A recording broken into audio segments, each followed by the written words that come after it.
People gathered and were conversing with each other when they heard a voice calling out to them. An orange cat asked them if they wanted to check out the items it brought, claiming they were very good.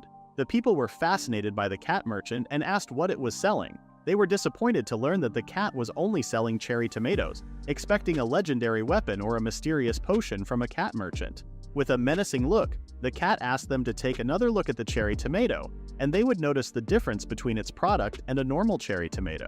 After opening the status window of the cherry tomato, others were still not impressed by the buff it provided, as it only increased MP by 0.1 for 10 minutes. However, a woman noticed another effect of the cherry tomato. Consuming it would cause them to lose 10 grams of fat. The cat felt proud of the tomato it was selling and offered it for only 0.5 tower coins per tomato. The cat did not expect to be bombarded with customers right away, throwing their money at it. A man asked where the cat got the tomato and who made it. The cat only responded that the information was a secret. In a different location, the protagonist was picking cherry tomatoes with the assistance of rabbits wearing different accessories. The protagonist asked the rabbits to stop and take a rest, feeling that they had already picked enough tomatoes. The protagonist poured a strange liquid into a canister and asked the bee beside them for more honey. After drinking the vitality drink along with the rabbits, the protagonist received an additional quest to distribute the honey water to the tower manager. Above them, the cat merchant appeared and called out the protagonist's name, Sejun. Both were happy to see each other. The cat informed Sejun that the tomatoes were sold out and it had earned tons of tower coin. Sejun was overjoyed and appointed the cat as the CEO for an hour. Sejun couldn't hide his ambition. He wanted his name to spread throughout. The cat immediately asked the black rabbit to refill the supplies as it wanted to earn more money and leave as soon as possible. Sejun forgot to write down the date because he was so busy farming. It had been 150 days since Sejun somehow ended up in the tower and got lost. Sejun's story is about how he survived being lost in the tower. 10 years ago on a busy day, a 99-floored black tower suddenly appeared in the middle of Gangnam. But it wasn't just Gangnam. A total of 100 towers showed up at the same time in cities of different countries, including Korea. Each country investigated the tower that appeared, but the only thing they found out was that the tower was 990 meters high and made of incredibly strong material that couldn't be penetrated even by nuclear bombs. One day, people started to come out of the tower through the walls. They were asked how they got inside the tower, but all of them had the same response. They were sucked into a black hole one day and woke up on the first floor of the tower. All 100 towers were connected, and when someone entered the tower, they would awaken on the first floor and have to choose a role, either a magician or a warrior. A press conference was held informing the nation that monsters had started to appear on the second floor. Every time a floor was cleared, different rewards would be received. One of the most likely rewards to be received was a ticket, an item needed by ordinary people to enter the tower, but only the awakened could climb higher. A reporter asked if anyone would go inside the tower with so many monsters, and why the tower had appeared. The response they provided was opening a small chest containing a substantial amount of gold, and informing everyone that by going up the tower, they would surely receive money. It was announced on the news that the price of Black Tower tickets would be increased from 150 million to 200 million won, and hundreds of people were waiting to buy the ticket before the price hike. Listening to the news, the old lady was not happy, as people were risking their lives just to earn money, and now they were asking for 200 million won for the ticket. The young man, who happened to be Park Sejun, could only agree with the old lady's view and immediately left after paying for his groceries. After calculating all of his money, Sejun realized he had saved around 12 million won at most. Unfortunately for him, the ticket prices kept increasing. Sejun could only wonder when he would be able to purchase a ticket, or if he would be able to purchase one at all. As Sejun was about to lose hope, he immediately cheered himself up and thought about the vegetables he had just bought at a low price. He planned to plant them since the price of vegetables had also increased. He also remembered his favorite idol in a commercial for growing vegetables, and planned to marry her once he was able to obtain a ticket and save a lot of money. Sejun didn't notice the black hole appearing behind him, as he was still trying to cheer himself up. When he finally noticed the black hole, he remembered the vanishing phenomenon that sucked the first generation of the awakened. He was so delighted by the situation that the black hole had started to shrink. Sejun panicked, thinking he might miss the opportunity. He leaped towards the black hole and went inside the tower. He landed face first and expected to be placed in the first floor plaza, but to his surprise, he found himself trapped inside a cavern. In a tower near the cavern, a mysterious being was outraged when a change was detected in the tower. The being planned to find the cause as the tower's manager. There were divergent opinions about the nature of the Black Tower among the masses. Some considered the training grounds on the first floor to be of utmost importance, recognizing the significance of strength for survival within the tower. However, the information commonly circulated contradicted Sejun's personal experience. After tirelessly searching for an exit from the cave, Sejun appeared gaunt and exhausted. Believing he was on the first floor, he sought out the training grounds and stores, but to no avail. Sejun's screams went unheard within the confines of the cave, leading others to assume he was lost. In the midst of his despair, Sejun could only manage to laugh at his dire situation. Startled by a beeping sound, he realized a day had already elapsed since he became trapped in the cave. Additionally, he noticed the absence of a network signal, though the alarm remained accurate. Feeling hunger gnawing at him, Sejun contemplated how to ration his food supply. Even after consuming an apple, he still felt unsatisfied and continued eating. To his surprise, the raw vegetable offered a taste that surpassed his expectations. Until then, Sejun had always cooked vegetables, but now he discovered the acceptability of consuming them raw. Following a brief choking incident, Sejun swiftly drank from the water bottle and found himself content and grateful for the nourishment. Contemplating how long he would be confined to the cave, Sejun devised a survival plan determined not to succumb and wither away. As his spirits began to wane, Sejun lifted his mood and reminded himself that the tower was his dream, and he shouldn't succumb so easily. It was then that he noticed the remaining apple he had consumed still attached to its seed. Sejun proceeded to bury the apple and devised a plan to utilize the onion leaves as sustenance, planting the root alongside the apple. He also cultivated 3 tomatoes and 2 sweet potatoes, reserving the rest as his food supply. He resolved to do everything within his power to survive and patiently await the growth of his crops. Surveying his work, Sejun was caught off guard by a resounding noise. His initial thought was that it might be a monster, but he recalled that monsters did not exist on the first floor. Upon gazing at the sky, he beheld a blue moon, followed by another deafening sound that tested his endurance. Just before losing consciousness, Sejun caught a glimpse of a majestic black dragon and found its presence to be beautiful. Unbeknownst to Sejun, the vegetables he had planted possessed a mystical essence. When he regained consciousness, he was astonished to find that he had slumbered for 2 days, and the vegetables had grown to an enormous size.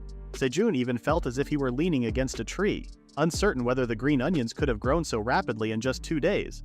Sejun recollected a documentary he had watched about plants adapting their shape to the environment. He was convinced that some unknown power had influenced the growth of the green onion he had planted. While Sejun anticipated substantial growth in the other plants as well, upon inspection, he discovered only small sprouts, not as substantial as the green onion. Sejun speculated that the green onion might be obstructing sunlight for the other plants. Trimming off the leaves but leaving the root intact, Sejun pondered the taste of the colossal vegetable and took a bite. He was taken aback by its spiciness, surpassing the original flavor, yet curiously, it didn't cause any discomfort in his stomach. Sejun resolved to save the spicy food for times when he craved such a sensation. After harvesting the crops, Sejun rested and savored his daily meal. Within the tower, the sun never set, but occasionally it would be eclipsed by the moon on each floor. This celestial phenomenon was referred to as the blue moon. He was aware that the blue moon only occurred on the 10th floor and had previously believed he was on the first floor. Furthermore, he firmly believed that the dragon he had glimpsed was real and not a mere illusion. A decade ago, when the tower first materialized, the Phoenix Guild, one of the major guilds, accomplished the remarkable feat of clearing the 37th floor. Due to the competition with other guilds, information regarding floors above the 30th was classified. However, plenty of information about floors below the 30th could be found on YouTube. Skeleton soldiers occupied the 2nd to 10th floors, goblins roamed the 11th to 20th floors, and orcs dwelled on the 21st to 30th floors. Rumors spoke of spider monsters inhabiting the 31st floor. Dragons were never mentioned anywhere in the discourse. Sejun had never come across any mention of dragon-like creatures resembling lizards. He had no inkling of which floor he had ended up on, assuming it to be a floor unexplored even by the most skilled hunters. While gazing at the sky, a droplet of liquid landed on Sejun's face, and he assumed it was rain. As he looked up, he discerned movement and wondered if it was a monster. However, upon closer inspection, he realized it was a rabbit, though unsure whether it was a creature or a monster. Sejun attempted to capture the rabbit as it leaped into the cave. To his surprise, the rabbit landed gracefully and approached the vegetables. It seemed as if the rabbit was indicating its hunger and desire to consume the green onion. Having provided some of the green onion to the rabbit, Sejun noticed that the portion he had cut off had already regrown its leaves. Sejun estimated he would need to trim the green onion leaves twice a day, but to his astonishment, the rabbit responded eagerly and appeared to be attempting to communicate with him. The rabbit summoned 2 additional rabbits, and Sejun correctly deduced that the 2 were a married couple. In Sejun's diary chronicling his experiences of being lost in the tower, a couple of rabbits joined him within the cave. The leaves of the green onion had started growing again. and now the task of harvesting and watering the plants was assigned to the rabbit couple for the time being. Sejun realized that the two rabbits made a great team but was still unsure of how the situation had started. Moments before, Sejun was surprised to learn that the rabbit couple wished to live in the cave. Seeing how cute the rabbits were, Sejun could not decline their request. However, Sejun informed them that staying in the cave would not be free. If the rabbit couple helped Sejun with his farm, there was a chance they could live inside the cave with him. But before Sejun could finish giving out instructions, the rabbit couple was so elated that they instantly hugged Sejun. Sejun couldn't resist the rabbits' cuteness, especially with their soft fur. After what had happened, Sejun felt as though he was being controlled by the couple's adorableness. He noticed the tools that the rabbit couple used and became curious if those were their belongings. The husband rabbit was carrying a spray bottle that seemed to have an unlimited water supply. Sejun still wasn't sure if the wife rabbit had a magical pocket, but she kept bringing out the tools needed for farming. Sejun felt a pang of jealousy and wished he had such wonderful equipment. The rabbit couple called out to Sejun when they finished harvesting and watering the other plants. Sejun observed and critiqued their work. When he saw the changes in the cherry tomatoes and the way they tended to the green onions, Sejun informed them that they had done well and could live in the cave with him. The rabbit couple, who had looked worried before, were now overjoyed with their hard work. The wife rabbit informed the husband rabbit of something and they immediately rushed to a spot inside the cave. Their actions stirred curiosity in Sejun. After the husband rabbit dug a hole and the wife rabbit placed an ornament in front of their door, Sejun was amazed at how quickly the husband rabbit had made a house and praised him for it. After building the house, the wife rabbit grabbed the husband rabbit and hinted that they should go inside their new home and mate. The request made the husband rabbit scared and he was dragged inside their home by the wife rabbit. Sejun could only compliment how hardworking the husband rabbit was, and also feel envious of him. He thought that being alone in the cave would be boring, but thanks to the rabbits, he now had help with his farming and got to witness incredibly cute things. While lying on the dried green onion leaves, smoke started to appear from Sejun's back. He immediately got up as it burned him. After rolling around in the dirt to relieve the pain, he became curious about what had burned his back, and noticed the reflection of the sun being focused by the water bottle, causing an ember to appear on the dried green onions. After processing his thoughts, Sejun came up with an idea. The environment in the Black Tower was harsh, but Sejun didn't lose hope because he had dried green onions and a plastic bottle of water. Sejun planned to use the transparent bottle as a converging lens to start a fire, just like in episode 1 of Surviving in the Wild, a series on YouTube. He hoped that by watching the series and following their actions, he would achieve the same results. Sejun was disappointed because he couldn't start a fire using the plastic bottle method. He noticed that it only produced smoke but didn't ignite. His wonderful idea was immediately shattered and he didn't know why it wasn't working. Sejun was sure that he remembered the correct methods but was curious about why he couldn't generate a flame. While staring at the dried green onions, he noticed an ember in the middle of them. The rabbit couple had finished their lovemaking session, and the husband rabbit noticed that Sejun was kneeling in front of the dried green onions. Sejun kept blowing on the dried green onions where he saw the ember. When the rabbit couple approached him, he was overjoyed to see them again and instructed them to blow some air on the leaves. Sejun held the plastic bottle while the rabbit couple blew on the dried green onion leaves. With their combined efforts, they were able to ignite a fire with the dried green onion leaves. Sejun was elated to see that his method worked and immediately looked at the green onions he had planted. He threw the green onions onto the fire and cooked them. After a few minutes of cooking, Sejun peeled off the burnt areas and ate the rest. His reaction was priceless. He tasted a sweetness resembling sugar rushing through his mind. He compared the sensation in his mouth to that of a wild green horse running in a wide field, abundant with flavor. Sejun was so satisfied with the food that he cooked more. The rabbit couple was curious about what Sejun was doing and tried to replicate his cooking.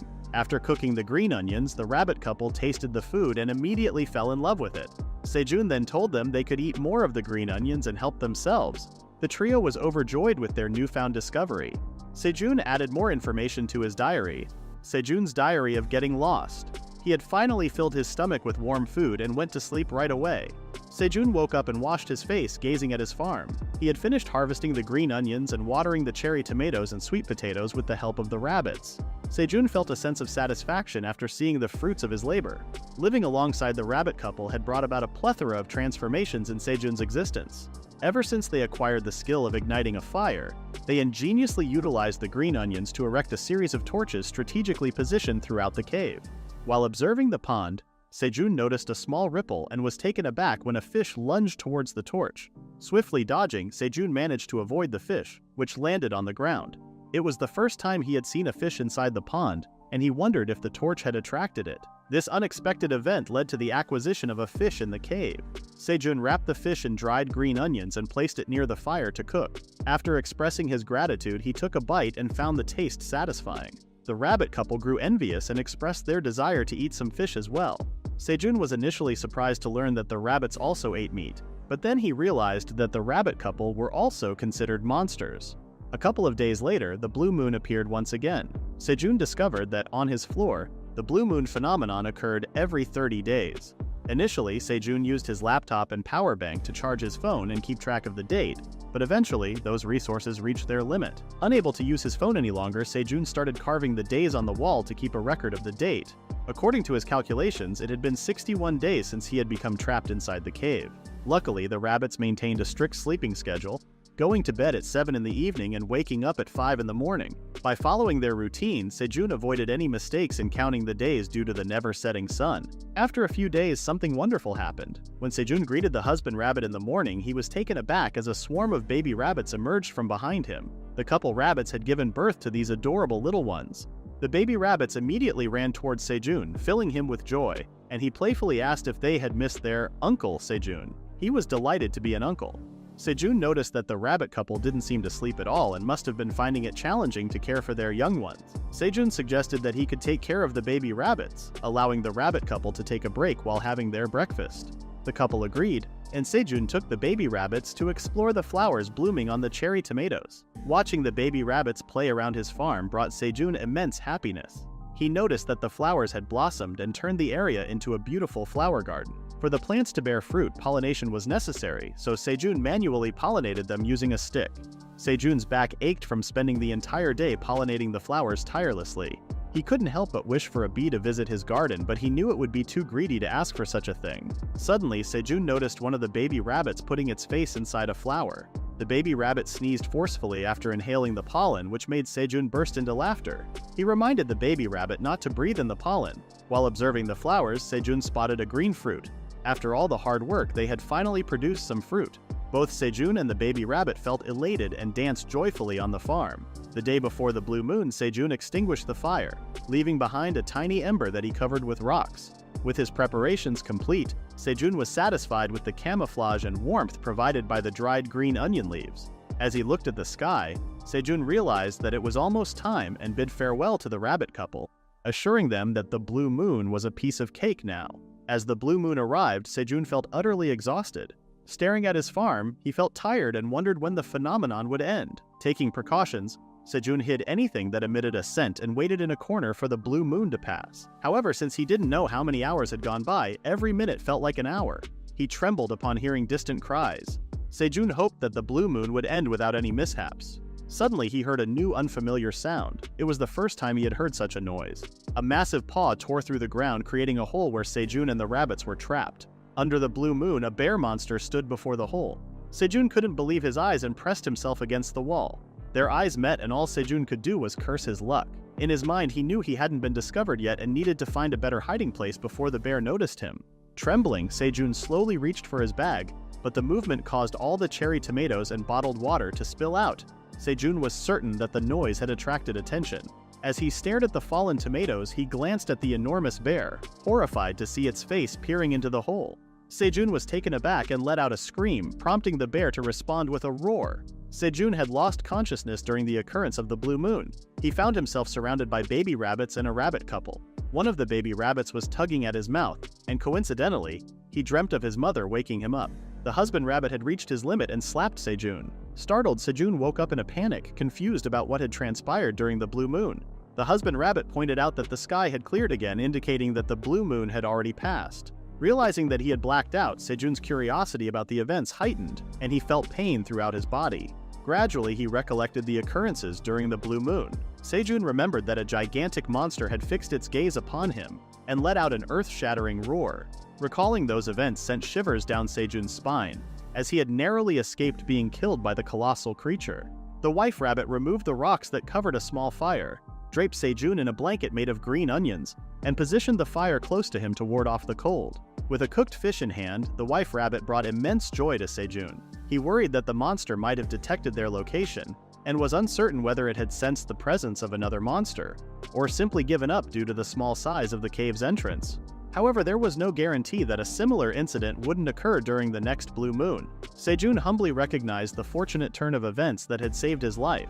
However, deep within, he harbored doubts about his ability to endure a similar trial in the future. Frustration welled up within him as he pondered the tremendous effort he had exerted to ensure his survival.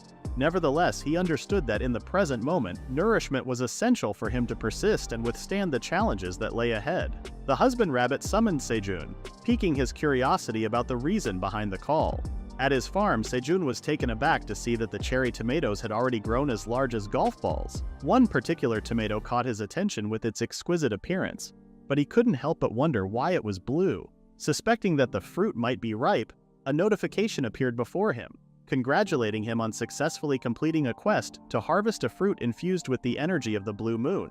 Astonished by the appearance of a message window, Sejun received further notifications informing him that his remarkable achievement had attracted the attention of the tower manager. Sejun acquired knowledge of the tower manager's vigilant scrutiny, which revealed a sense of dissatisfaction on the manager's part.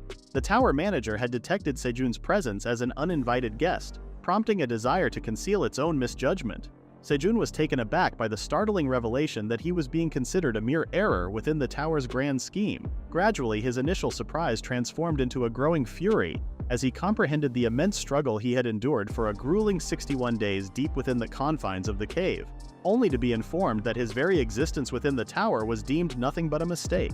If he was truly considered a mistake, Sejun wished for the tower manager to send him home. However, the tower manager responded by suggesting it was contemplating killing Sejun to eliminate any evidence. Sejun's anger flared as he realized that instead of receiving a reward for unlocking an achievement, he was being marked for death. The tower manager paused for a moment before responding to Sejun's outburst, causing Sejun to ponder whether his own behavior had been too impolite. Caught off guard, Sejun was taken aback when the tower manager abruptly awakened him. Upon learning that he was being awakened, Sejun's excitement grew, anticipating what his role in the tower would be. As someone who considered himself intelligent, he assumed he would become a wizard. Sejun didn't know how to react when he discovered that he had been assigned the role of a rank F tower farmer. Despite his confusion, he understood that his job would grant him immunity to illness, bring him closer to nature, and provide experience points for harvesting crops. Baffled by his assignment as a farmer, given that he only knew of the options of becoming a swordsman or a wizard, Sejun opened his status window, shocked to find that his received talent was just ordinary. Sejun imagined himself on a late-night talk show introduced as someone who had successfully conquered the tower despite possessing an ordinary talent. When asked about his occupation, Sejun confidently declared himself as the tower farmer. Devastated and disappointed by the realization that he had been assigned the role of a tower farmer, Sejun contemplated discarding the blue cherry tomato. However, upon witnessing the fear displayed by the rabbit family, he hesitated. Looking around at his surroundings, he realized how hard he had worked to cultivate the blue cherry tomato, and didn't want his efforts to go to waste. Sejun ultimately accepted his fate and vowed to continue farming, much to the delight of the rabbit family. Sejun was taken aback when a message box appeared above the blue cherry tomato, revealing that it was a magical cherry tomato imbued with the energy of the blue moon. Consuming the tomato would permanently increase the user's MP by 0.05. Surprised to learn that the cherry tomato was actually an item, Sejun, despite the negligible increase, felt content and congratulated himself for growing such a remarkable specimen as the magical cherry tomato. As the tower manager observed the farm through an orb, it became irate. While celebrating their new crop, Sejun noticed another message box, triggering a new quest that instructed him to present the fruit containing the energy of the blue moon to the tower manager. The reward for completing the quest would be a job-related skill, but refusing it would result in Sejun's death. Faced with the consequences of refusal, Sejun considered it a joke but couldn't help feeling frightened. Sejun was surprised to see the details of the quest. He knew he was being blackmailed to give the blue cherry tomato to the tower manager, and had disguised it as a quest. In a fit of rage, Sejun said out loud that the tower manager didn't need to threaten him and should just ask for it. While talking to himself, Sejun was annoyed at how the tower manager viewed human life, and how easily the manager could take a life by refusing a quest. After contemplating for some time, Sejun gave up and offered the blue cherry tomato, asking to spare his life since he didn't want to die either. After obtaining the blue cherry tomato, Sejun received the quest reward. He had forgotten about the rewards because he was so fixated on the refusal option.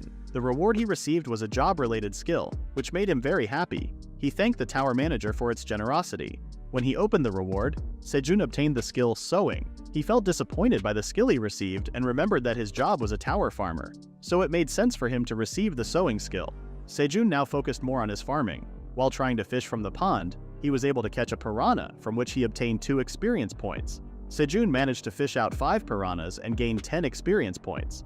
After Sejun woke up, he obtained experience points.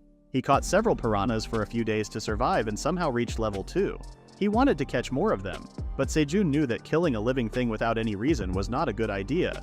Although piranhas provided a good supply of protein, Sejun knew that drying out their numbers would not help him in the future. After cooking the piranhas he caught, he called out to all the rabbits so they could share the meal. The baby rabbits were eating so fast that Sejun told them to take their time. As the baby rabbits grew a little, they started eating more food. Sejun reminded them to leave some for their mom and dad. Sejun also managed to gather information about the rabbits. While giving the couple rabbit their share of the meal, Sejun noticed their identity: Farmer White Rabbit. This was a type of monster that Sejun had never heard of outside the tower. Based on their name alone, Sejun believed that the white rabbit species specialized in farming rather than fighting, which would explain why they weren't well known. Sejun didn't know what had happened, but he assumed that the white rabbits had lost their farm, roamed around, and somehow ended up finding the cave he was in. He was curious if the white rabbits still had a hometown they could return to. Sejun wished they could communicate with each other since he couldn't understand what a rabbit said. After finishing their meals, Sejun told everyone that they should head to the farm now because they had an important day ahead of them. After hearing Sejun, the white rabbits felt motivated to work. Sejun and all the white rabbits were surprised to see that the cherry tomatoes were already ripe. Sejun shed a tear because they had worked so hard to grow the tomatoes, and the ones they obtained after the blue moon didn't count. As he was about to harvest the cherry tomato, everyone was filled with tension. But after Sejun harvested his first cherry tomato, he was so happy because it had ripened so well. He was surprised to receive experience points after harvesting the cherry tomato. Sejun was even more surprised to find out that the cherry tomato they harvested was similar to the magical cherry tomato before, and they also received 10 experience points just by harvesting it. The effects only lasted for about 10 minutes, but if they ate 10 magical cherry tomatoes at the same time, they could increase their MP by 1 point. Sejun was curious if the other tomatoes had the same effects. He started harvesting the other cherry tomatoes but accidentally picked the wrong one. After picking the wrong tomato, Sejun noticed that the experience points he received were lower than last time, and the job experience points didn't increase at all. He also noticed that the wrong tomato he picked was not an item but just an ordinary tomato. Sejun deduced that he needed to harvest a fully ripe cherry tomato to get it as an item. Sejun realized that his work had just gotten harder. Sejun kept on harvesting the magical cherry tomatoes and eventually reached level 4, receiving another bonus stat. Thinking that what he had harvested was enough, Sejun wanted to have a taste of it, but noticed that the white rabbits also wanted to have a piece of the cherry tomato since they had also helped out. Sejun apologized and shared the food with everyone. Sejun wanted to celebrate the successful harvest of the magical cherry tomato with everyone. After taking a bite of the tomato, Sejun instantly imagined that he was lying in the grass with the white rabbits, staring at the fireworks in the starry night sky. With the fresh scent of grass and the sweet and sour taste melting with the scent, by eating the magical cherry tomato, he was able to compare the sensation with summer and its fireworks. Seeing Sejun's tearful reaction, the white rabbits were confused and looked at each other. Everyone started to store the harvested cherry tomatoes and covered them with dried green onion leaves. Sejun was delighted to see that the baby rabbits were already big enough to help their mom and dad. Feeling tired, Sejun went to sleep so he could start another great day soon. After complimenting himself, Sejun instantly fell asleep. In the middle of his sleep, Sejun received a quest. He ignored it at first, but the tower manager was so insistent that Sejun accepted. Annoyed at the tower manager, Sejun gave the harvested tomato and received another reward. Sejun wanted a more useful reward for the new quest since the last one he received was not useful to him. He managed to contain his anger after looking at the new skill he received: Harvest. Thinking about why he needed a harvesting skill, Sejun was surprised the next day to find that the skill was very useful. He no longer needed to wait for the magical cherry tomatoes to ripen. Once he harvested the tomatoes, all of them turned into magical cherry tomatoes and ripened. He received another quest, and although he expected it, since the last quest had helped Sejun more, he complied with the request. But with every quest he received, it got greedier without an end in sight. After receiving another quest, asking for 500 cherry tomatoes with no reward, Sejun had enough and blatantly declined the request. The tower manager was caught off guard by the sudden refusal. Sejun's diary of getting lost in a tower where he rebelled against the tower manager for the first time. Sejun became furious when he received another quest to offer the tower manager 500 magical cherry tomatoes. He tried to reason that they also needed to eat, and the tower manager had already taken hundreds of magical cherry tomatoes. When the tower manager responded to Sejun's complaints mentioning that it was not the tower manager's problem and to stop protesting, Sejun had had enough since he had worked and suffered for days, and was treated with little importance. Sejun refused the offer and did not want to give any more magical cherry tomatoes. The tower manager was flustered with Sejun's response. While Sejun continued with his work, the tower manager kept asking if he really refused to do the quest and reminded him that he would die if he refused. Sejun repeated what he had said. He did not want to give the crops he had grown to someone who had only told him that all he had done was sow the seeds. The tower manager was confused as to why Sejun was mad since the tower farmer was supposed to sow the seeds, and then continued to force Sejun by using his title as the tower manager.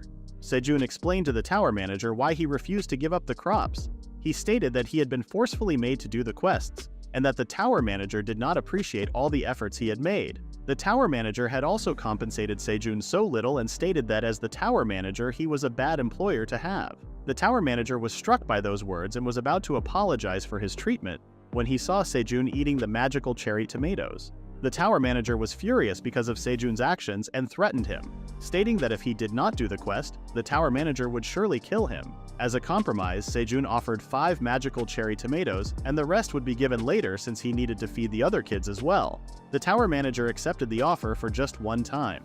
After ending their conversation, Sejun noticed that the tower manager was trying to apologize, and that it was much simpler than he had thought. On his 91st day after getting lost, the 4th blue moon appeared. Sejun was still covering himself with the green onion blanket, but this time he was eating the magical cherry tomatoes. He had heard that people with high MP could withstand the roar of a monster to a certain level, which is why Sejun was eating the magical cherry tomatoes. Sejun only hoped that what had happened last time would never happen again, and that today's blue moon would end faster. While observing the crops, he noticed that they were being imbued with the blue moon's essence. When Sejun saw the cherry tomatoes turning blue, he couldn't wait to harvest the magical cherry tomatoes. He then noticed that the blue moon was not just giving its essence to the cherry tomatoes, but this time it also included the sweet potato leaves. Sejun was curious and wanted to observe what was happening. After digging through the sweet potato leaves, Sejun was ecstatic to find out that the sweet potatoes underground were also imbued with the blue moon's essence and had turned blue as well. Sejun received multiple notifications, informing him that after he had harvested the sweet potatoes with the energy of the blue moon, his job experience points and the skill harvest proficiency had increased and ended up maxing the skill out. Sejun also obtained 50 experience points from the harvest. After harvesting the magical cherry tomatoes with the blue moon essence inside, Sejun felt as if he had the world in both of his arms. His mood suddenly changed as his expectations came true. He received an additional quest. He was asked to offer the sweet potato and magical cherry tomato that were imbued with the blue moon's essence to the tower manager. Sejun was surprised to receive 2 additional quests at the same time, and realized that the tower manager might be serious now and would seriously kill him if he still refused. Sejun finished his last quest and offered the remaining magical cherry tomatoes to the tower manager. The tower manager accepted the offer and was delighted, but sensed something and asked what Sejun was doing. Sejun took back what he had said about the tower manager being simple and told him that he would give the sweet potato later. The tower manager contemplated a bit, but ended up trusting Sejun's words and made him promise to give the sweet potatoes later. Sejun was unsure at first what he should do with the sweet potato and cherry tomato he was holding, but he ended up eating the magical cherry tomato and felt ecstatic after tasting the flavor and how fresh the tomato was. After consuming the magical cherry tomato with the blue moon essence, Sejun increased his MP by 0.05. Sejun couldn't contain himself for much longer and cooked the sweet potato. He was disappointed that he did not have tinfoil to cook the sweet potato, but still glad that he had the all-purpose onion leaves. Morning came and the rabbit family came out of their home. They were curious about what Sejun was doing. They were surprised when Sejun offered them a cooked sweet potato with the energy of the blue moon. They were salivating while staring at the sweet potato. But the rabbit husband stopped them and wanted Sejun to have the food since there was only one. Sejun felt appreciated but was actually hiding the fact that he had already eaten secretly alone earlier and planned to never tell the rabbit husband about it. When Sejun took a bite out of the sweet potato, he immediately spit it out since it was extremely hot. The fallen pieces fell to the ground and were immediately taken by the baby rabbits. After putting it in their mouths, they also spat it out due to the hotness of the sweet potato. In Sejun's diary of getting lost in the tower, he ate a fiery hot meal. Sejun announced that going forward, they would start planting sweet potato sprouts. He specifically called out the baby rabbits and prohibited them from eating the sprouts for the time being. The baby rabbits were in despair since the sweet potato sprouts were their favorite snacks. Sejun told the baby rabbits that there was no point in complaining. He thought that there wouldn't be any sprouts left since they had been eating all day. Sejun told the baby rabbits that they would have a tastier sweet potato for dinner. But if they helped Sejun plant the sweet potato sprouts before dinner, he would give them some special snacks. Sejun decided to expand the area so that he could plant more sweet potato sprouts. The baby rabbits were salivating at the thought of receiving a special snack and immediately helped out in planting the sweet potato sprouts. Sejun instructed the wife rabbit to leave one green onion so that he could obtain the seeds by blooming the green onion flower. Looking at the green onion, Sejun thought that he needed to plant the seeds first so that they could grow. The baby rabbits were so diligent helping out in planting the sweet potato sprouts while the husband rabbit watered the planted sprouts. One baby rabbit was caught by the husband rabbit trying to sneak a bite of the sweet potato sprout, but was immediately scolded with a hard hit on the head. While Sejun was harvesting the magical cherry tomatoes, he received multiple notifications informing him that his skill proficiency and job experience points had slightly increased. He also obtained 10 experience points and leveled up. Sejun had reached level 8 and at the current speed he could already harvest them. He prepared some snacks for everyone. The tower manager was interestingly keeping an eye on what Sejun was going to cook but was noticed by Sejun. He called out to the others so that they could have their snacks. Sejun's snack was the special roasted cherry tomato bone skewers, which everyone received with delight. He reminded the rabbits to blow on the food first before taking a bite since it was very hot. Sejun noticed that enough sweet potato sprouts had already been planted, and dug up some sweet potatoes for their dinner. Sejun was able to obtain an item called a strength sweet potato with his first harvest. After harvesting the other sweet potatoes, Sejun was able to harvest 5 sweet potatoes from each plant. After the harvest, Sejun planted the sweet potato sprouts himself and was surprised when his skill proficiency increased. He was frightened when he realized that in order to increase his skill level, Sejun would have to plant the sweet potato sprouts himself and immediately asked everyone to stop working as he would do all the work from then on. Inside the tower manager was trying to replicate the cherry tomato skewers Sejun made but was met with disappointment since he could not replicate the taste. The tower manager was able to achieve at least the sweet taste inside the tomato. But soon after, the tower manager became curious about what Sejun was currently doing. The tower manager was furious when he saw Sejun and the others roasting a sweet potato without her. It was then revealed the real identity of the tower manager, the great black dragon, Aileen Fritani. While enjoying their food, Sejun received an additional quest to give 1 roasted strength sweet potato to the tower manager. After reading the quest, Sejun initially postponed it, but the tower manager was too eager for the sweet potato and threatened Sejun. Sejun explained to the tower manager that there was only one left, but if he were to give her the sweet potato, he asked what the tower manager could give him. The tower manager revised the quest offered and rewarded Sejun with a job-related skill if he were to accept it. Sejun hesitated at first but eventually offered the remaining roasted sweet potato. After completing the quest, Sejun acquired the skill Seed Store.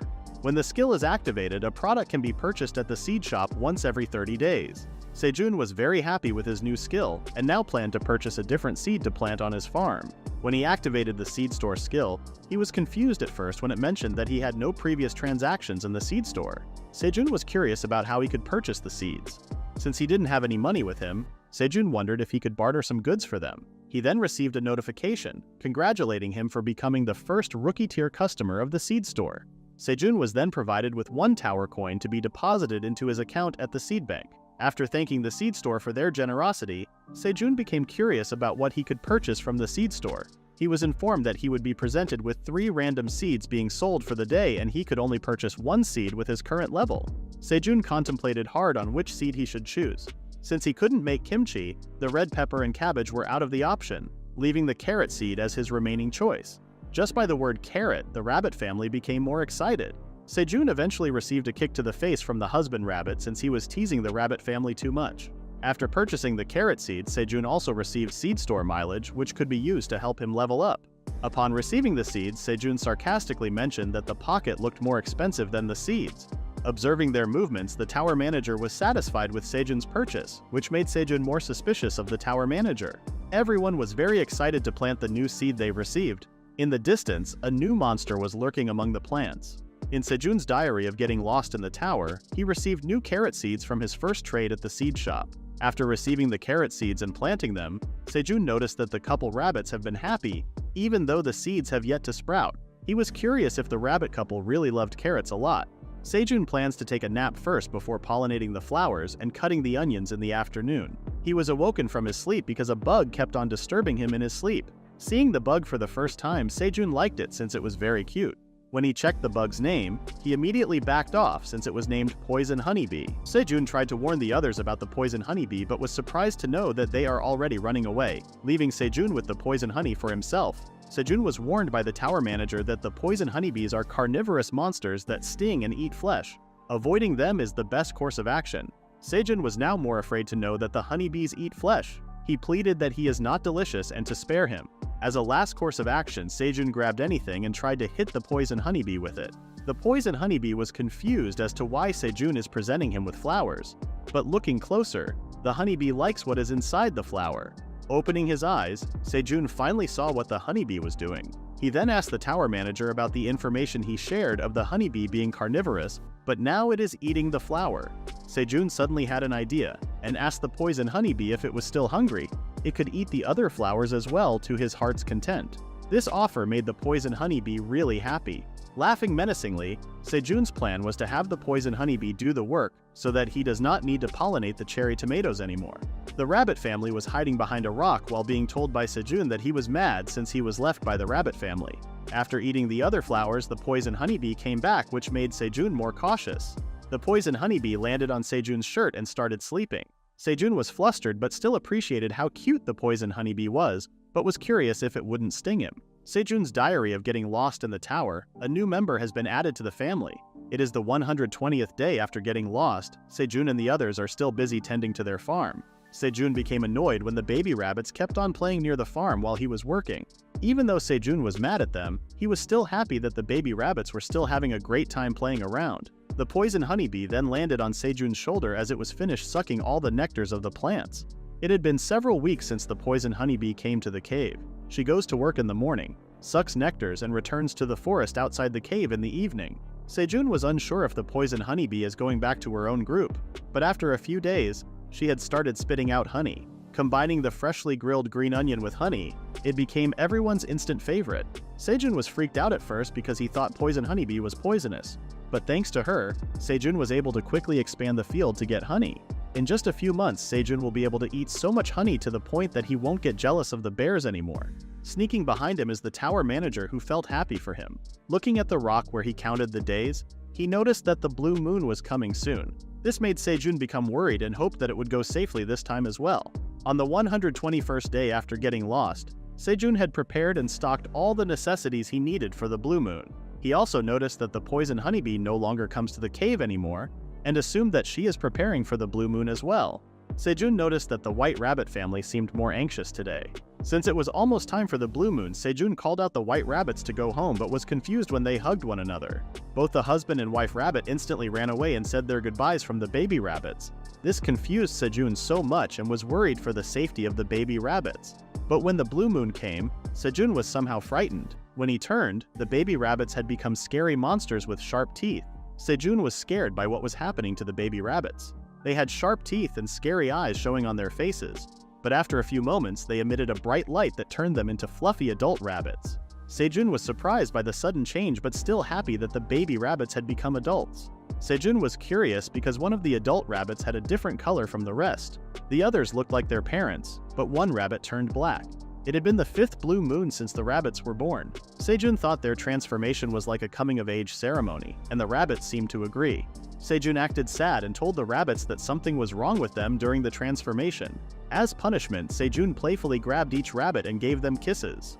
When the blue moon had passed and a new day came to the cave, the husband and wife rabbit came out of their home and happily greeted their now adult kids. Sejun thought about preparing a special feast for the adult rabbits, but was surprised when one of them summoned a shovel.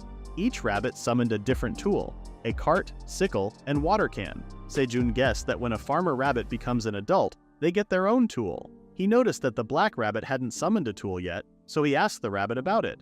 With a proud look, the black rabbit summoned a hammer. Sejun was curious because a hammer is not a farming tool. When he checked the black rabbit's name, he found out that it wasn't a farmer rabbit but a warrior rabbit. The day returned to normal, but this time there was more help with harvesting and planting. They were able to harvest and move more magical cherry tomatoes because of the cart. Sejun was happy that the white rabbits were now working with their parents on the farm. He remembered how they used to run around on the farm, but then he wondered what the black rabbit's purpose really was, as it seemed unemployed. Sejun thought about what the black rabbit could do with its hammer.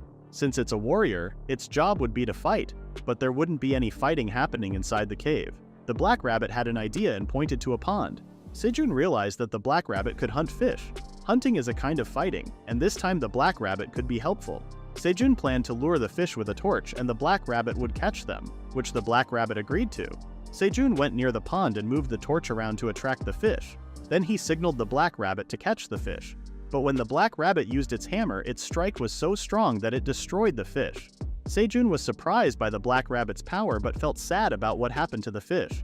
The rabbit family was unhappy because the meal no longer looked like a fish. Sejun tried to cheer up the black rabbit and said it would get better with practice. He told everyone not to be sad and to enjoy the meal. Just like that, the rabbits started getting used to their roles. After 125 days, the seed store reopened. Sejun was happy and excited about which seeds to buy next, but he was surprised to see that the prices of the listed seeds were different from before. Sejun had a small amount of tower coins. With his current balance, he could only afford to buy waxy corn seeds. He was worried that if the prices kept going up, he wouldn't be able to buy anything next time. Moreover, Sejun didn't have a way to earn more money inside the cave. The first method was getting rewards after clearing a floor. Although the amount was high, the prize was given only once on each floor. So, the actual profits earned by hunters weren't that big. The second method was hunting monsters and selling their bodies to the wandering merchant or the store on the first floor. It was the best source of income for hunters because it could generate continuous profits. The third method was completing quests and getting rewarded. Sejun thought about it, but since the quest rewards varied widely, it was hard to decide among those three options. Clearing a floor was impossible for Sejun. He couldn't even escape from the cave. The other option was the heist-level quest given by the tower manager. Sejun called the tower manager and asked if completing quests could earn him tower coins as a reward. The tower manager said she didn't know what Sejun meant but would give him the coins later when he was grown up. Sejun was surprised that the tower manager didn't know about tower coins. He then asked how many more years he needed to grow up, and was shocked to find out that he had to be at least 300 years old. Sejun was angry and tried to explain to the tower manager that he wouldn't be able to use the tower coins. Instead, he planned to record them and pass them down to future generations, so eventually his grandchildren would receive them. But he wasn't even in a situation where he could have descendants. Sejun tried to calm himself because he knew he would lose if he got angry. He focused on what he could do to survive for now. He reasoned that corn was still a good choice since he could cook it in various ways and make flour out of it. In the end, he bought 200 waxy corn seeds. After receiving the seeds, they were all excited to work and plant them. But since they hadn't eaten yet, they planned to eat first and then start working. After some time, Sejun and the others were full after eating grilled fish and planned to save the rest for later. Sejun welcomed the poison honeybee and told it that it had been spending a lot of time in the cave lately. He asked if it would be okay if it didn't return home. Sejun would still be happy if the poison honeybee didn't return home and would gladly accept it in their small home. The honeybee sensed movement above the cave, which made Sejun think it might be a dangerous monster. The mysterious being introduced itself as an orange cat and assured Sejun that it wasn't a shameless cat that would steal their food. The cat, named Theo, was actually a wandering merchant. Sejun's diary of getting lost in the tower. He met a wandering merchant cat named Theo. Sejun was surprised to know that a wandering merchant was looking for him. Rumor has it that sometimes when people go up the tower, they'd meet a wandering merchant, but Sejun did not expect to meet a wandering merchant cat. When Sejun saw the cat's shiny eyes, chubby and soft cheeks, and jelly paws, Sejun instantly fell in love since Sejun really likes cats. Sejun confirmed to the merchant his identity and asked why the merchant cat was looking for him. Theo heard a new rookie made transactions in the seed store. Theo came to the cave to greet Sejun and make some deals with him. As he was about to show the items he wanted to offer to Sejun, Theo's stomach growled. He apologized to Sejun and explained that he has not eaten anything yet and ended up showing an embarrassing image in front of Sejun. Sejun had a menacing look after hearing Theo's explanation. He then offered Theo a roasted fish since he was starving. Theo was tempted and declined the offer at first, but Sejun insisted for Theo to have a bit of the roasted fish, even describing its taste and smell to it. Theo could no longer resist as the roasted fish was already near his face. After a few moments, Theo was already laying on the ground since he was already full. Sejun was surprised at Theo since he was able to consume 5 roasted fish and realized that Theo was really that hungry. Theo and Sejun were both thankful for one another, for the meal and for meeting each other. Theo was about to show Sejun the items he brought to make deals, but he was cut off by Sejun telling him that Theo must pay for the roasted fish that he just ate, which was about 0.5 tower coins. Theo was surprised and thought that the food offered by Sejun was for free. Sejun responded that there are no such things as free inside the tower and reminded Theo that he came to make a deal with Sejun. Sejun pointed out that as a wandering merchant, Theo was not planning to eat the customer's fish and ran away. Theo felt scared as he was cornered by the adult rabbits, and Sejun finally gave in and paid Sejun for the roasted fish he ate. Sejun was happy that he was finally able to get a tower coin, while Theo, on the other hand, had become depressed. Theo planned to take Sejun's money, but instead, he is the one who is giving his money away. His business started at a loss, but Theo did not give up and told himself that he would definitely sell all of his things to Sejun. With tears in his eyes, Theo asked Sejun to look at the items he brought as it was his turn. With a proud look, Theo showed the items he brought that consists of a tumbler, mini fan, and a portable hand warmer. All items cost 5 tower coins each. Sejun asked if the items came outside of the tower since he knew the items very well. Theo further explained the items individually and how it works. He explained that the tumbler had a preservation magic that if one puts a hot or cold stuff inside, it will maintain the temperature. The mini fan Theo brought has a wind magic enchantment. Whenever they need it, they can simply press the switch to turn on. In the middle of explaining how the items work, Theo was cut off by Sejun. He told Theo that the items he brought are all trash. The statement infuriated Theo. Furious at Sejun's words, Theo asked Sejun what he was talking about and accused him of not seeing the items' values as they are from outside of the tower. Theo was surprised when Sejun responded to Theo's question, informing him that Sejun came outside of the tower. Sejun then explained to Theo what he meant, how the items he brought are trash. There was no magic inside the items. The tumbler prevents heat transfer by blocking contact from the outside. For the mini fan and portable hand warmer, after turning it on for a few hours it will stop working because the batteries would run out.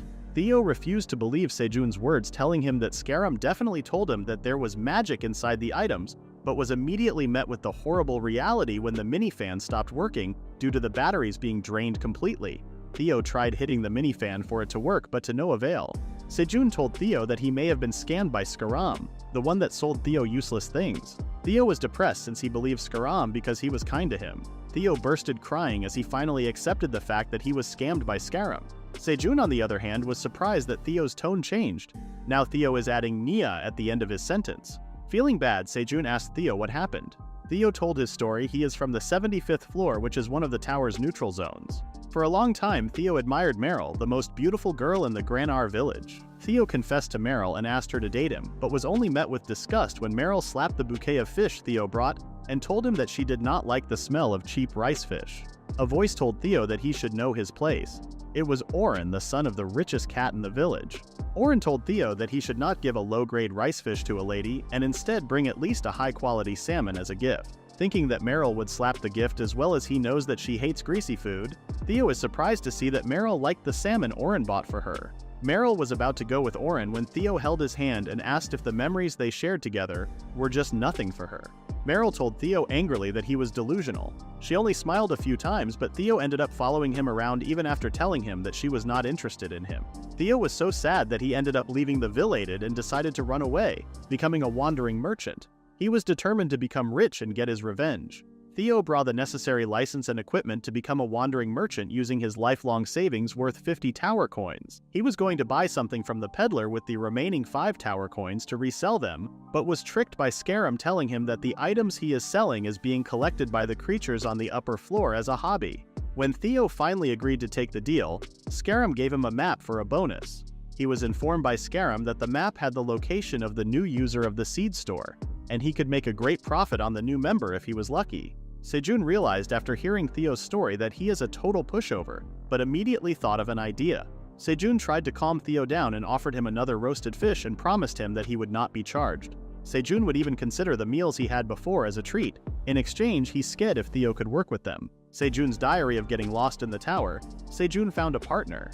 Theo was surprised when Sejun suggested they work together. He explained that he needed a good merchant to sell his items. Theo felt sad, thinking he might not be reliable because he was new and inexperienced as a wandering merchant. Sejun reassured Theo that he was suitable for the job because he had the talent for it. Sejun understood that Theo had made a small mistake with his previous business partner. Theo became curious about what a business partner is, so Sejun created a calm environment and explained what had happened in Theo's previous partnership. Sejun proposed a business plan that would benefit both of them. He further explained that Theo's task would be to take Sejun's items and sell them to others, and in return Sejun would give Theo a share of the sales revenue.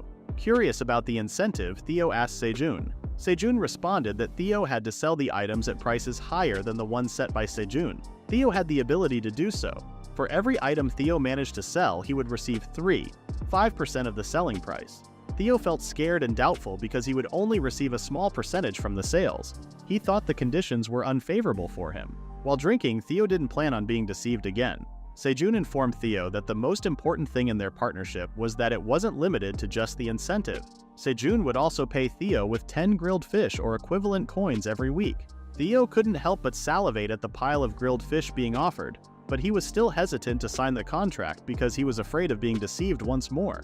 However, Theo couldn't resist and tried to negotiate with Sejun, asking for 20 grilled fish instead. Sejun smiled knowingly because he knew Theo had taken the bait. To seal the deal, Sejun offered 5 more grilled fish. Theo was now completely captivated by the stack of grilled fish in front of him. Sejun added to their agreement that besides the weekly payment, Theo could eat as much grilled fish as he wanted when he was in the cave. Theo completely forgot about the percentage he would receive from selling the items and was solely focused on the abundance of grilled fish he could enjoy. Sejun asked for a piece of paper and wrote down the business contract. After completing the contract, Theo was shocked to realize that he had signed it because he was so excited. The paper with the contract disappeared and reappeared as a notification for Sejun. He had heard that a contract was one of the most important documents inside the tower and couldn't be destroyed. He wondered why the system made it difficult to erase or tamper with, but now he understood. It was to make the contract effective and valid. Seeing the same notification about the contract, Theo was curious about the 4th clause of the special conditions. It stated that Theo must use the dialect from Granar, adding the word nya after every sentence. Theo felt embarrassed speaking the dialect, but Sejun reassured him that he would understand when the time came. Theo still had doubts about whether the plan would succeed. The contract also stated that if he couldn't sell the items well, he could terminate the contract. Sejun reassured Theo and gave him the title of Salescat Theo, the Resourceful. Theo instantly fell in love with his new title, which actually favored Sejun as it would make it easier for Sejun to manipulate Theo. Curious about what Theo would be selling, Sejun presented him with cherry tomatoes. Theo was doubtful about the item and asked Sejun how much he planned to sell them for. When Sejun mentioned the price, Theo was shocked and wondered who would buy cherry tomatoes at such a high price. Theo realized that selling the cherry tomatoes at such a price would lead to failure and termination of the contract. He asked Sejun how many cherry tomatoes he should bring for his first sale. Sejun responded that he should bring 1,000 of them. Sejun had also prepared 25 grilled fish as Theo's weekly payment. However, Sejun was curious about how Theo would carry all the cherry tomatoes. Theo replied that he would use his item called the Bundle, which had preservation magic, expansion magic, and made the tomatoes lightweight. Theo could store many things inside the bundle, and they would remain fresh for a long time. Sejun was amazed at how convenient the item was. After packing all the cherry tomatoes, Theo set off for work. A few days later, on the 38th floor of the tower, a group of warriors was hunting down a large monster. The team worked efficiently and managed to decapitate the monster. The group cheered for Kim Dong-shik, the leader of the Phoenix Guild. After conversing with the others, Dong-shik heard a rustle behind him, and was surprised to see Theo asking if they wanted to see the items he was selling. People gathered around because they had never seen a wandering merchant who was a cat before. The others loved Theo's accent, which made him realize what Sejun had meant earlier. When Theo presented the cherry tomatoes, people immediately lost interest and hoped that Theo would sell something like bread instead. Sarcastically, Theo laughed and told them to look at the stats of the cherry tomatoes. When the warriors saw the stats, they were still unimpressed. However, their attitude changed when they learned that eating the cherry tomatoes would help them lose 10 of fat. They started discussing among themselves and all wanted to buy large quantities of the cherry tomatoes. While picking cherry tomatoes on his farm, Sejun wondered how Theo was doing as he should have already contacted the hunters. Sejun believed that his items were unique with no negative side effects and delicious. He knew they would sell very well. Meanwhile, Theo couldn't believe that all the items he had brought had sold out. Sejun kept on observing the crops as it was already at 70%. The 1,000 carrot seeds that Sejun purchased and planted from the seed store, only 700 have sprouted. The 1,200 magic cherry tomato seeds Sejun planted after harvesting them from the plants, only 732 have sprouted and are growing. The germination rate of the corn and sweet potato seeds Sejun bought from the seed store and personally planted is already at 60 to 70%.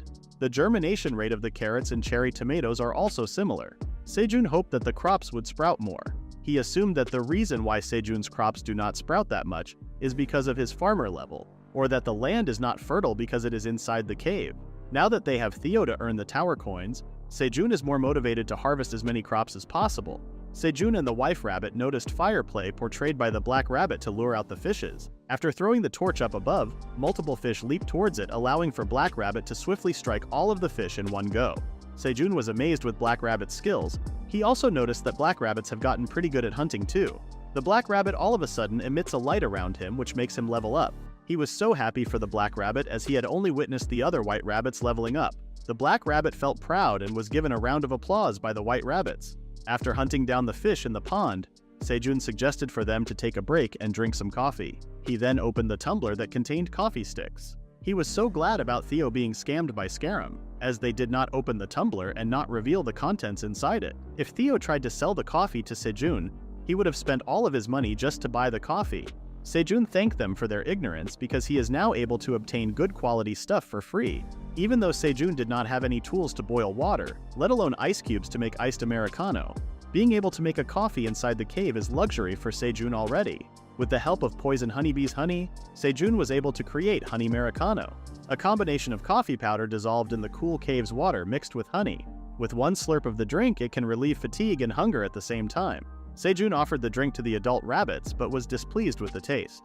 While relaxing, Sejun noticed the poison honeybee headed towards a beehive. He realized that poison honeybee has moved in with Sejun and the others. All of a sudden, a new quest showed up in front of Sejun, asking for 10 magic cherry tomatoes. Sejun assumed that the tower manager realized of Sejun's importance after making a deal with Theo, and kept on postponing the quests. After offering the magic cherry tomatoes, Sejun felt satisfied at first after receiving a compliment from the tower manager, but immediately realized that he acted like a pushover in an instant. In the Merchant Guild, Scarum and the other goblins are conversing with one another. Scarum was irritated since Theo has not returned yet. After deceiving Theo by spending all of his money to buy useless items from Scarum, the goblin asked if Scarum was worried, but it was the opposite as Scarum had another plan for Theo. Scarum plans to inform Theo of a big opportunity and then lend him money to accomplish it. This would lead to Theo working hard to repay the loan he would borrow and making him Scarum's slave until death. The other goblins were amazed with Scarum's devious plan. As Scarum felt thirsty, he checked his current merchant rankings. He was pleased that he was in the top 1,000, but when he checked the merchants above him, he was surprised. At rank 982, Theo was in place, which infuriated Scarum. Meanwhile, Theo had finally returned after selling the magical cherry tomatoes. He apologized to Sejun for taking time before meeting him as he played for 4 days. After hearing his confession, Sejun realized that as soon as Theo reached the floor, the items immediately sold out.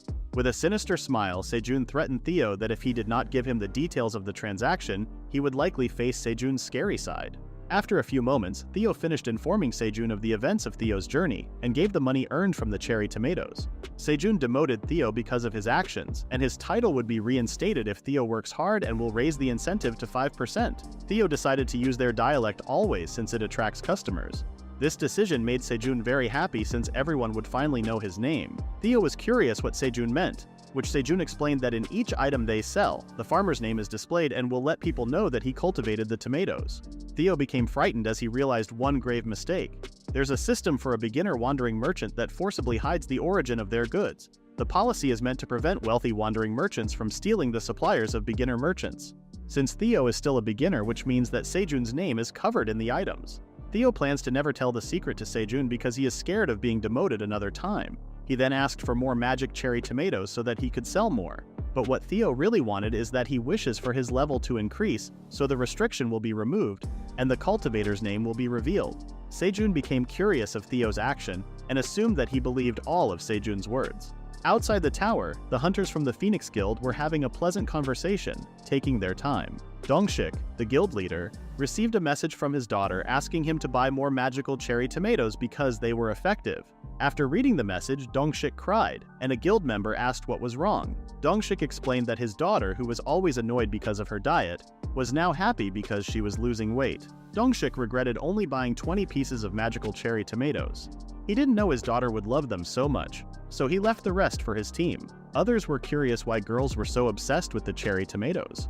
One guild member gave some cherry tomatoes to a girl he had a romantic involvement with, and now they are dating. People were obsessed with the cherry tomatoes and would buy them in any quantity. Dongshik stopped his team from arguing and called the rest of the guild to join them, as they were about to proceed to the 38th floor.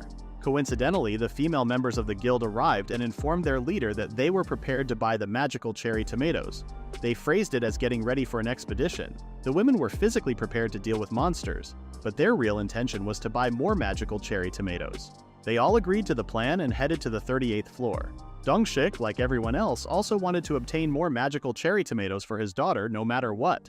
Theo was still on his task but wondered when he would reach 1,000 tower coins. His magic item could only store up to 1,500 pieces, so if Theo continued to sell at the current rate, he would have to go back and forth more than 10 times. Theo reminded himself to focus on selling first as it was his priority. He was now looking for places where humans gathered. After some time, the hunters finally found Theo, which made him curious. Theo asked if the hunters were looking for him and they agreed, explaining they had waited for 3 days because they didn't know when he would appear again. As the hunters were about to buy the cherry tomatoes Theo was carrying, he stopped them and informed them that the price had gone up. Dongshik asked what the commotion was about, and a guild member explained that the prices had risen to 0.07 tower coins. Theo hesitated at first, thinking he had raised the price too much, but he was surprised to find out that people were still trying to buy the magical cherry tomatoes in large quantities. The product sold out immediately. Dongshik asked when Theo would be back for more tomatoes, and Theo replied that they should wait at that exact place as he would return in 10 days. Dongshik agreed to the condition as it was perfect for regrouping after a quest, and he hoped to purchase more magical cherry tomatoes soon. He then called out to the guild members, informing them to finish their business quickly as they would be heading to the spider monster's lair. Theo was happy to have found regular customers, which would help him achieve his goals sooner. A female hunter called out to him saying he looked similar to the cat they knew. The female hunter introduced herself as Suha, and Theo corrected her, saying he was the only handsome cat there was. As Theo was about to leave, Suha offered him a treat. Theo tasted the food and immediately ate the whole thing. Suha offered more treats with different flavors, and when Theo asked if there were still more, Suha made an offer. She would give him more treats if he took a photo with them, which he easily accepted. Suha was satisfied with the photo she took with Theo, and planned to come back and meet him again soon. Meanwhile, inside the cave, Sejun was in the middle of giving Black Rabbit special swimming training. For safety reasons, Sejun temporarily blocked the hole where the fish came from. Even though he had checked on it a few times, he was still nervous. Sejun instructed Black Rabbit to swim without using the green onion. He had already seen great progress from Black Rabbit compared to when the rabbit almost drowned after becoming excited and jumping into the water. Sejun was tired and wanted to eat a sweet snack after playing in the water. He was surprised to see that he had already finished the bottle of sweet honey. He then realized that he hadn't seen the poisoned honeybee for some time and wondered if something had happened. While staring at the beehive, Sejun noticed that there was an increase in baby poison bees. To congratulate the poisoned honeybee, Sejun brought flowers as a gift, but the baby poison bees reacted with hostility. As they were about to be attacked, Sejun instructed Black Rabbit not to fight the baby poison bees as they were not enemies. The attack from the baby bees stopped when the poisoned honeybee emerged from the beehive, which surprised Sejun as she looked completely different and was now called the Queen Poisonous Honeybee. Sejun doubted if he was facing the same honeybee he knew. The poison bee is a meat-eating creature that hunts with venom. Aileen Fritani found this information from the books she had. She noticed the situation was under control and decided to leave it as it is for now. Sejun asked if the monster in front of him was really the cute poison honeybee he knew, and the queen bee confirmed. He was surprised by the sudden change. After she ate nectar from Sejun's cave, her body emitted a strong smell and she gained weight. This made the queen suspicious, but she soon understood why the queen's behavior had changed. The poison honeybee could now lay eggs, leading her to become independent. After meeting Sejun, the poison honeybee created a beehive inside the cave. Her appearance started to change and she became the queen poisonous bee. The poisonous queen bee was delighted to receive the gift that Sejun bought for her. When their queen hugged Sejun, the baby bees followed her example and hugged him too. A few days later, Sejun was awakened by the Black Rabbit. He had expected to have a good sleep during the blue moon. Sejun saw the carrot with blue moon energy and realized that he had previously thought the carrot wouldn't change because it was still small. Sejun understood why the white rabbits had woken him up to harvest the carrot. After harvesting it, the carrot was called an agility carrot, which would increase his agility stats by 0.05. Sejun's skills and level increased after harvesting the carrot. He noticed a change in his experience points and realized better crops would yield more points. Sejun gave the agility carrot to the white rabbits and thanked them. The adult white rabbit impressively cut the carrot into multiple pieces in one move. Sejun praised the white rabbit's skill, making the black rabbit jealous. Sejun noticed that after the blue moon, 5 magic cherry tomatoes had turned blue, and he offered them to the tower manager for the quest. He then asked if he could receive another skill reward for completing the quest. He became curious when the tower manager responded that she would have to think about it and give it to him later. Sejun heard Theo's voice and was asked to tell the bees not to attack Theo. He remembered Theo wasn't present when the baby bees were born, so they might have seen him as an enemy. After Sejun saved Theo from the baby bees, Theo thanked him and called him brother.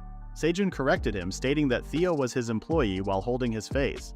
Sejun praised Theo for bringing more tower coins and increased his incentive. But what Theo really wanted was to be Sales Cat Theo and not just an employee. Theo realized it was difficult to earn a new title after hearing Sejun's explanation. Sejun was grateful to the tower manager for the information and planned to give her a blue moon crop next time. Sejun asked Theo what he was eating, and Theo said churu, which he got from a human. Things entered the tower in two ways: vanishing, like how Sejun entered, or through awakened hunters bringing items. Hunters could bring 1 kilogram of items from outside but had no restrictions when leaving. Sejun wondered why someone would bring churu just to meet a cat and had a new business idea. Theo noticed Sejun's menacing look and asked if he wanted to eat the churu. Sejun took the churu away from Theo and informed him that he would confiscate it since Theo had made a deal to obtain the churu. Sejun explained the special conditions of the contract, which required Theo to only have clients approved by Sejun. This meant that Theo had breached the contract. Theo was horrified to learn about the special conditions, as it was the first time he had heard of them. Sejun calmed Theo down and told him not to be disappointed. Sejun then asked for the names of the clients Theo had mentioned before. Sejun informed Theo that for 1 hour he would be the sales cat, Theo. If he performed well in future trades, he could be sales cat Theo for multiple hours. Sejun pampered Theo by placing him between his legs, feeding him churu, and warming him by the bonfire. Theo was delighted with the treatment he was receiving and thought it must be part of being a sales cat. Sejun was about to serve the grilled fish that Theo had requested when he asked how Theo was able to reach the 38th floor without fighting any monsters. Theo explained that it was because of his wandering merchant license, for which he paid a hefty annual fee. The higher the level, the more money one needed to pay each year, but they would also receive benefits. With a wandering merchant license, one could use various association-protected facilities. Not being attacked by monsters was one of the perks of being a wandering merchant. When asked if he could bring hunters with him, Theo informed Sejun that while the wandering merchant would not be attacked due to the license, the hunters accompanying the merchant would be attacked. The wandering merchants used an exclusive shortcut called the Merchant Passageway, but it was only accessible to those with the wandering merchant license. Theo told Sejun that without the Merchant Passageway, it would be impossible to travel from the 38th floor to the cave in just 5 days. Sejun was then curious about the floor they were on, but was surprised when he was told that they were on the 99th floor of the tower. Sejun felt despair as the information he had assumed was wrong. He tried to make sense of the situation, but it remained unchanged, except for now knowing which floor they were on. Theo called out to Sejun and told him that his weekly pay had been reduced to ashes.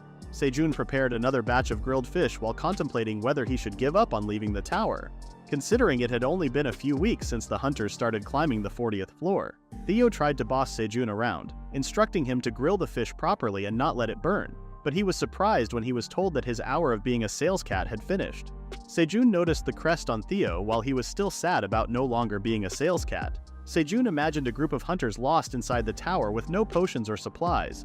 Suddenly, both Sejun and Theo appeared and informed the hunters that they were selling good items at a cheap price. The hunters immediately recognized Sejun and the mascot Theo, as they were known to appear in front of helpless hunters. They immediately asked to purchase the goods Sejun had brought and handed over all their money. Sejun stopped his imagination and asked Theo if it was possible for him to become a wandering merchant.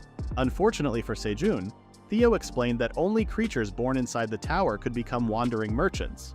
Sejun snapped completely as he no longer knew what to do and cursed out loud, catching the attention of everyone, including the tower manager. Sejun tried to calm himself down, realizing that shouting wouldn't help his situation. He thought that he should have prepared to endure the moment he decided to enter the tower. Sejun now planned to live his life to the fullest. Outside of the tower, the items that Sejun cultivated had become popular and were being discussed by 2 individuals. One of them was Jenny, the sister of a member of the Phoenix Guild and the CEO of Easter Pharmaceutical. The other individual was Michael McLaren, the vice president of Gagel Food Company. Both Jenny and Michael continued to discuss the effects of the magical cherry tomato and how it affected their businesses. While Michael was not convinced about the item, Jenny explained to him how vital the magical cherry tomato was. She showed him the data results they had obtained, which surprised Jenny since they were able to obtain it in a short period of time. After asking about her real intentions, Jenny asked Michael to give her the previously unsuccessful tower farming project, which caught Michael off guard. He asked how she knew about it. Jenny hinted to Michael that he should try to regain his father's trust, who was the current president of Gagel. Rumors were circulating that the board director would elect the next chairman on behalf of the sick current chairman. Jenny asked Michael to reconsider and offered the magical cherry tomato, to which Michael happily agreed this time. After eating the tomato, Michael complimented it and laughed hysterically. He then asked for more as he found it really appetizing. Sejun, who is completely stuck on the unreachable 99th floor of this tower, realizes that he has no way of getting transported back to beginner floors. So, accepting his fate, he chooses to settle in this very cave and comes up with ideas to fix the inconveniences he has been facing these past months here. For starters, he plans to increase the daily necessities as the members of his team are growing as the days go by, and also decides to learn about his surrounding environment to ensure everyone's safety. So, he asks Theo if there's any monsters nearby, since Theo is the only one who frequently goes outside. After confirming from Theo that there's still that terrifying crimson giant bear from before, who lives just down the block from here, Sejun realizes that him going outside is not a viable option yet, but settling down here is also not very optimal decision. So he turns to the queen poison bee and figures out how he is going to set foot outside. Since the queen bee is an everlasting poison bee spawner, those bees will be able to patrol the nearby area of the cave, meaning that in that way, not only he can make it outside with the help of them, but also can cultivate more crops. To initiate this plan, Sejun assigns Theo the wandering merchant cat with some task, promising him that if he accomplishes all of them, he will be able to become a sales cat. Accordingly, Theo goes to the 38th floor after a few days to his same old trading spot, and discovers that many hunters have already set camp there to secure their share of the magical cherry tomatoes. It doesn't matter though, cause the more buyers the better for Mr. Nia here, so he jumps down to the camp and greets with the hunters, telling them that he has come with more magical tomatoes. Hearing that the wandering cat is here, one of the more arrogant hunters breaks the line carrying a heavy pouch of tower coins, and offers all of them for the full stock of tomatoes. However, unlike the times before, Theo explains to everyone that he will not be selling his items for a fixed price, but rather will be auctioning them to the highest payer. Although this proposition sounds extremely greedy, because the magical tomatoes are in such high demand, everyone starts considering it. Back at the cave in the meantime, Sejun proudly claims that it was his own genius auctioning idea, and strongly believes that his plan to get tons of coins will succeed greatly. He also shows his trust on Theo regarding this matter by chilling around, and states that he strongly believes that the mischievous cat will be able to accomplish the other important missions smoothly as well.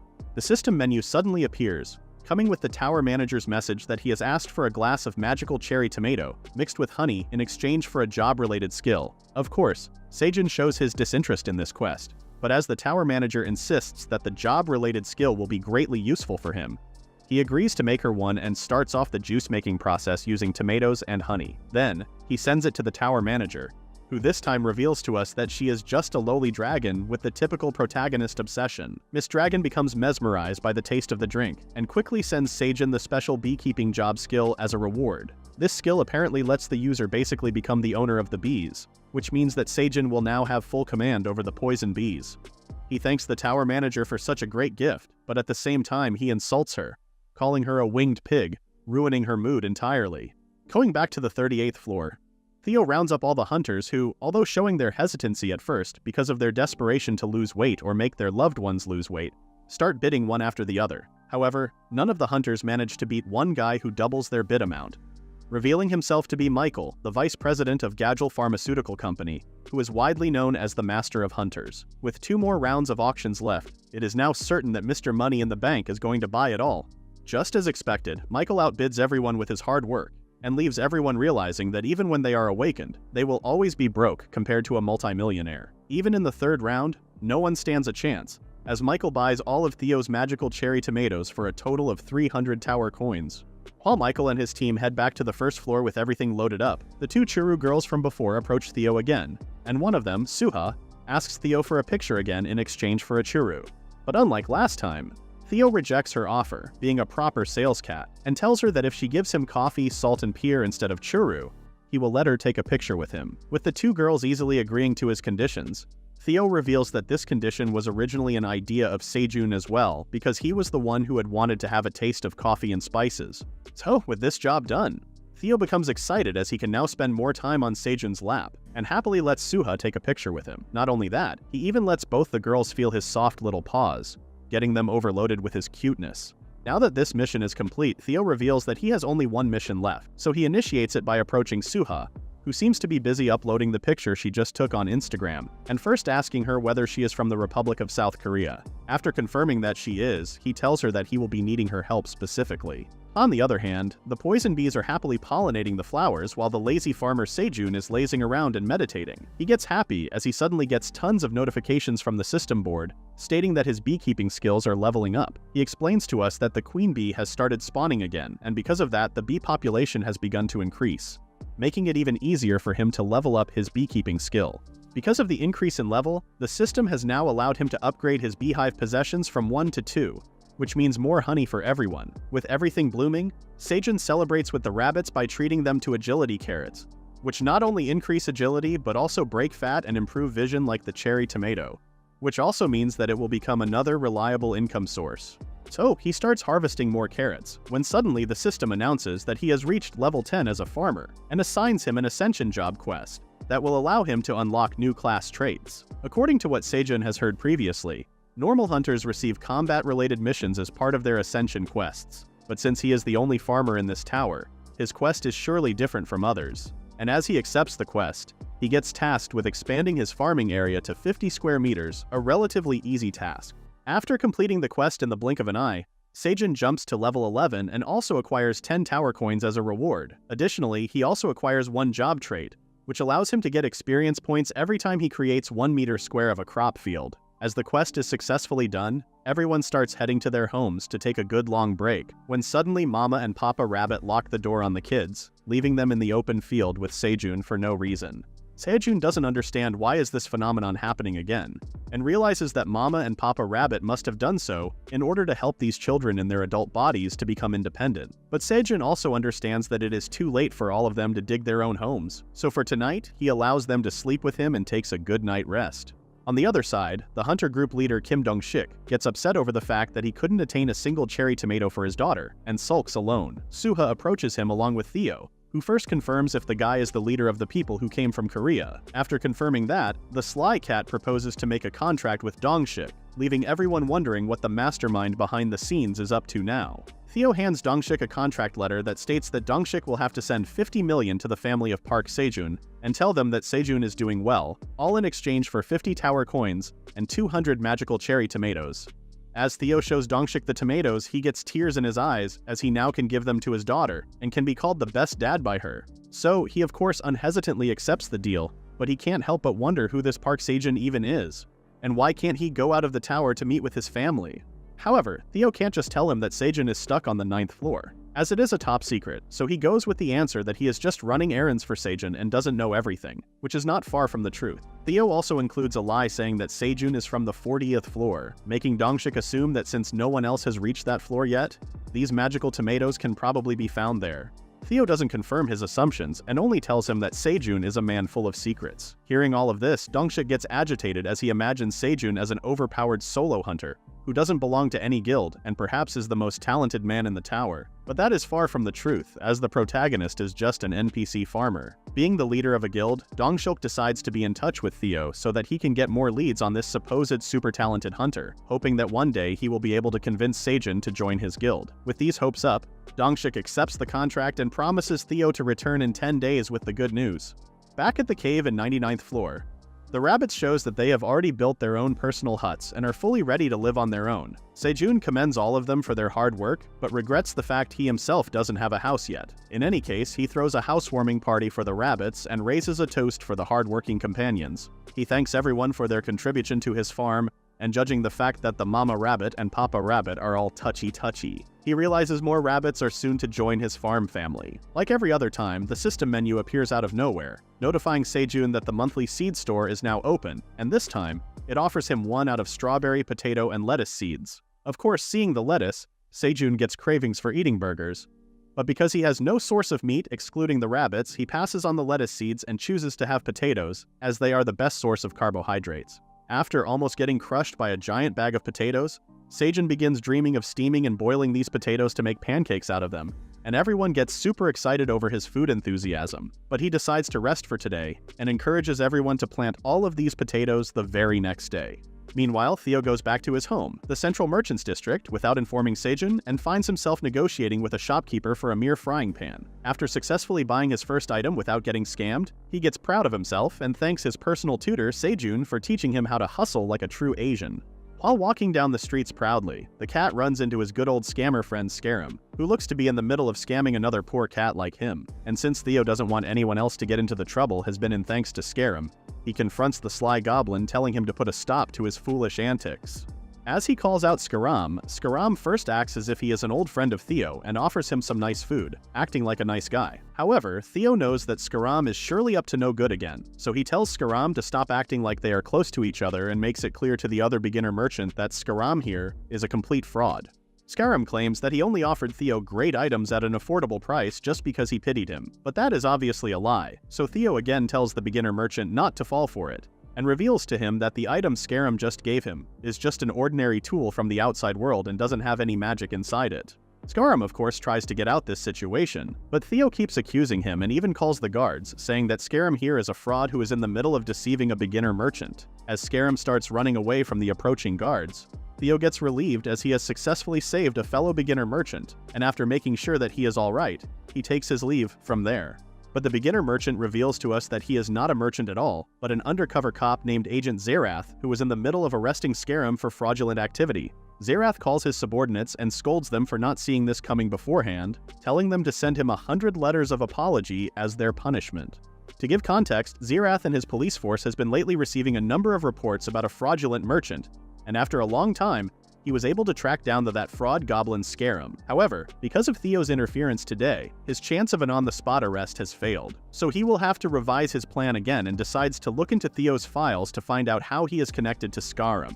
Seijun shows the rabbits the technique to cut the potatoes, and as they accordingly cut them into 4 equal slices, he instructs them to wet the soil and put the cut section down. With this technique, Seijun easily plants 400 potato seeds using only 100 potatoes. Of course, he is not a professional farmer, so most of his experience comes from watching YouTube.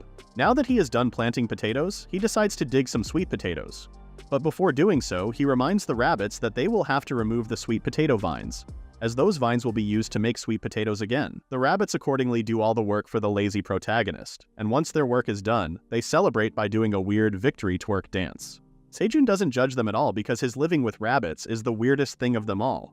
Instead, he focuses on digging the potatoes when suddenly he comes across an E-grade sweet potato called the Pumpkin of the Sun, which is even rarer than the Blue Moon tomatoes. He also gains an achievement for spawning a new breed and becomes completely shocked to see how great his job-related skills are turning out to be. On the outside world, a man in black comes out of his car, revealing himself to be Dongshik, who also reveals himself to be just in front of Seijun's house to complete his part of the deal. Because Seijun was the inventor of this new breed of sweet potato, the system makes a new rule stating that no one else can cultivate the sweet potato without his permission. This means that even if Seijun sells it to someone else, no one will be able to grow it as he has the copyright to it. Since this sweet potato is a new variety, Seijun decides grow it even more instead of eating it and replants it once again. Then, he starts digging up the normal sweet potatoes and eats it with his team, after roasting it alongside some roasted fish. The tower manager begs for her share of the roasted sweet potatoes, and after getting them, she gulps them all down like the winged pig she is, and turns to the crystal ball to stalk our lazy protagonist, who looks to be in the middle of making something similar to French fries. But Seijun explains that what he is making is not French fries, but dried sweet potatoes, which are apparently even tastier than the roasted ones. On the other hand, Dongshik arrives at Seijun's place's front door and gets welcomed by the overly excited and worried siblings and parents of Seijun, who assumed that their lost brother had returned. But much to their disappointment, that is not the case, and to explain everything to them, Dongshik first takes a seat. He then formally introduces himself as one of the top-tier hunters in this country and states that he has come here personally today to deliver an envelope on behalf of Seijun's request. He hands them the envelope, which makes Seijun's family think that perhaps Seijun has passed away and this is his final will. But Dongshik explains that this is not a will, but a check for a whopping 50 million won. He further explains that Seijun, for some reason, isn't able to come out of the tower because of a quest and only sends his regards. Now that the job is done, Dongshik asks Seijun's younger brother Seidol how Seijun went missing since he himself doesn't have much idea about this mysterious hunter. According to what Seidol says, Seijun has been missing for several months and is not even on the awakened hunters list, which makes them assume that he was not absorbed by the tower. Gaining all of this information, Dongshik becomes sure of the fact that Sejun is a solo player, who must be a genius because in these past 10 years, no one else have been to past floor 40 in a group, let alone doing it solo. With nothing else to gain, Dongshik takes his leave and immediately heads to meet with his loving daughter to give her the cherry tomatoes. The new day begins with Sejun planting more carrots using the technique of making the cut carrot tops grow roots, by drenching them into water and then planting them into the ground. The reason for him doing so is because the roots that have been eaten do not grow back, and when flowers grow in the upper part, the seeds are collected. Such complex processes make Sejun love farming even more, and even gives him the feeling of being rewarded with unexpected gains that build up over time. Speaking of rewards, the tower manager demands Sejun for the dried potatoes, and so Sejun goes to the drying point where he finds the potatoes to be all dried up and ready to eat. As he gives it a try, he gets blissed to the maximum level because of the savory taste of the dried potato. After having a mouthful, he sends a bunch of dried potatoes to the tower manager after packing all of them inside a gift package. The tower manager thanks Sejun for such a wholesome gift, and after receiving it, she wonders whether she should even eat something so cute. The queen bee approaches Sejun and gives him a corn pollen bundle, making him realize that there is no honey inside the corn crops, but only pollen. But since pollen is also a good substitute for honey, he gives it a try and claims that it tastes completely like a bittersweet candy. Theo makes his return and gives Sejun the good news that he has successfully accomplished all of his given missions, including conveying the message to Sejun's family. Sejun gets relieved hearing that his family now knows he is okay. He wonders what his family must be thinking that he is doing, but he knows for a fact that there's no chance they would think he is a tower farmer, stuck in a cave with rabbits, bees, and a cute cat.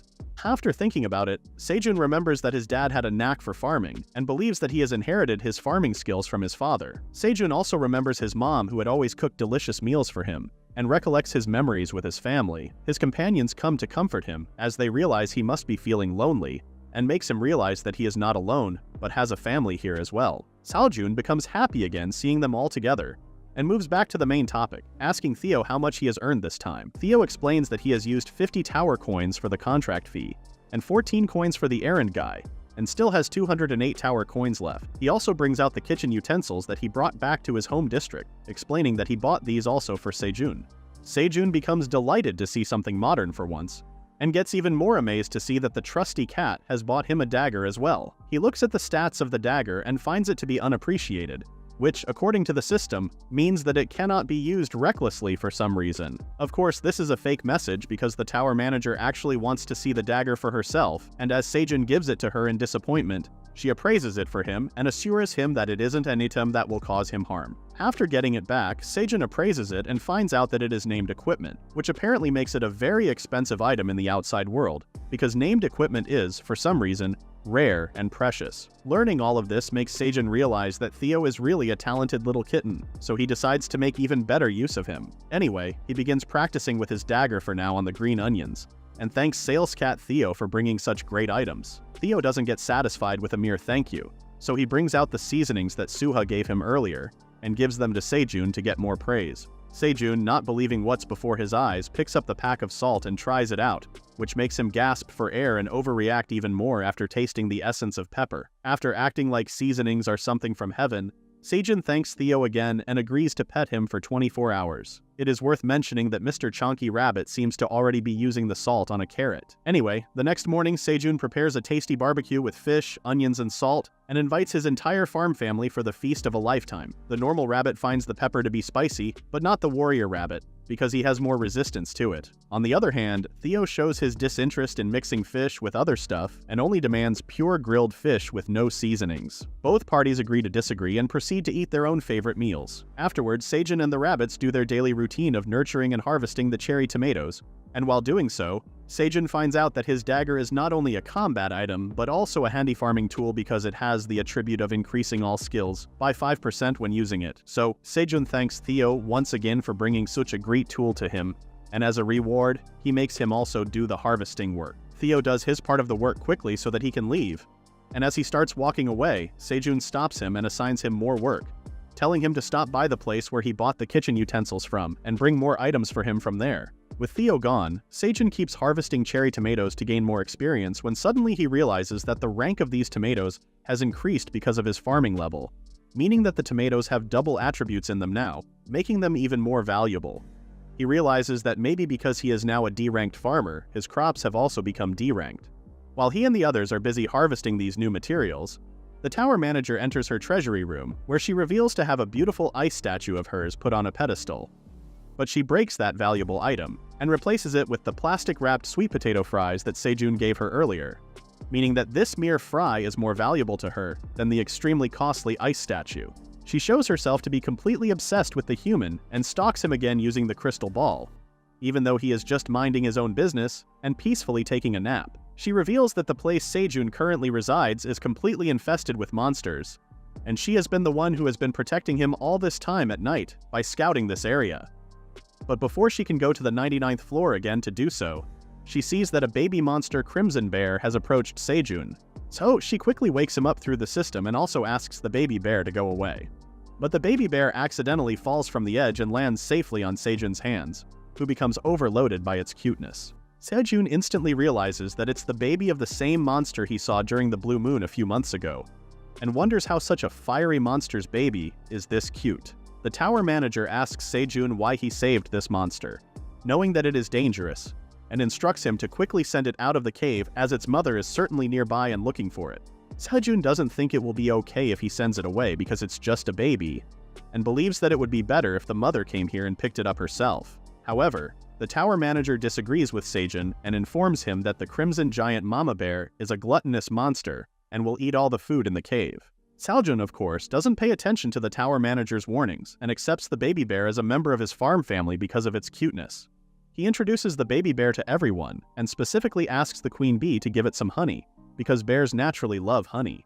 The tower manager doesn't like how things are going at all, and for Sejun's own good, she assigns a quest to him, stating that if he doesn't send the baby crimson bear out, he will starve to death. Even when this is a direct order, Sejun doesn't listen to her, as he doesn't think that such an innocent person can cause him any harm.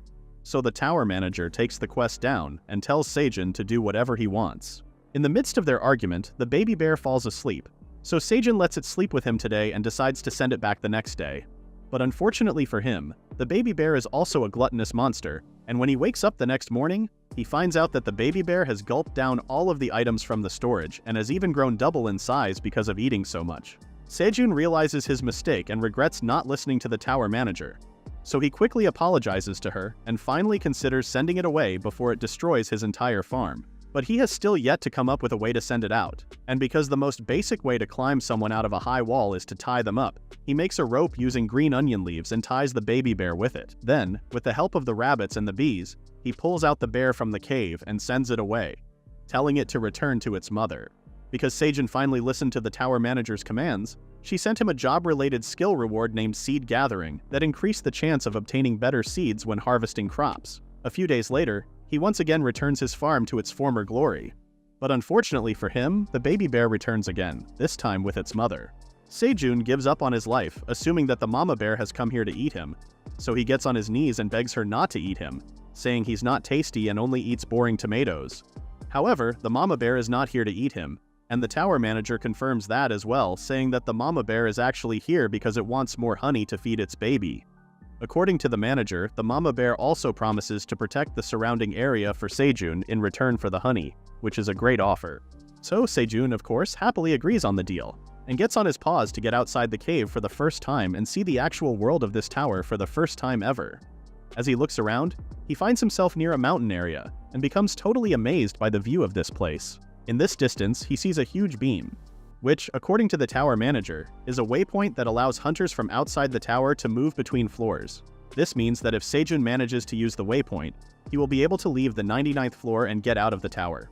But to do so, he will have to go through the wilderness, and since it is impossible for him to walk all that way, he turns to Mama Bear and asks her if she can take him to that beam. In response, she says that she cannot do so as there are around 3,000 monsters that way, and because it is not her territory, she too will become a target for them. So that is not an option anymore. Mama Bear explains that its territory is only from the inside of the forest to the surrounding area of this place, and that is why most monsters don't come to this place. But if Sejun goes out of her territory, she will no longer be able to protect him.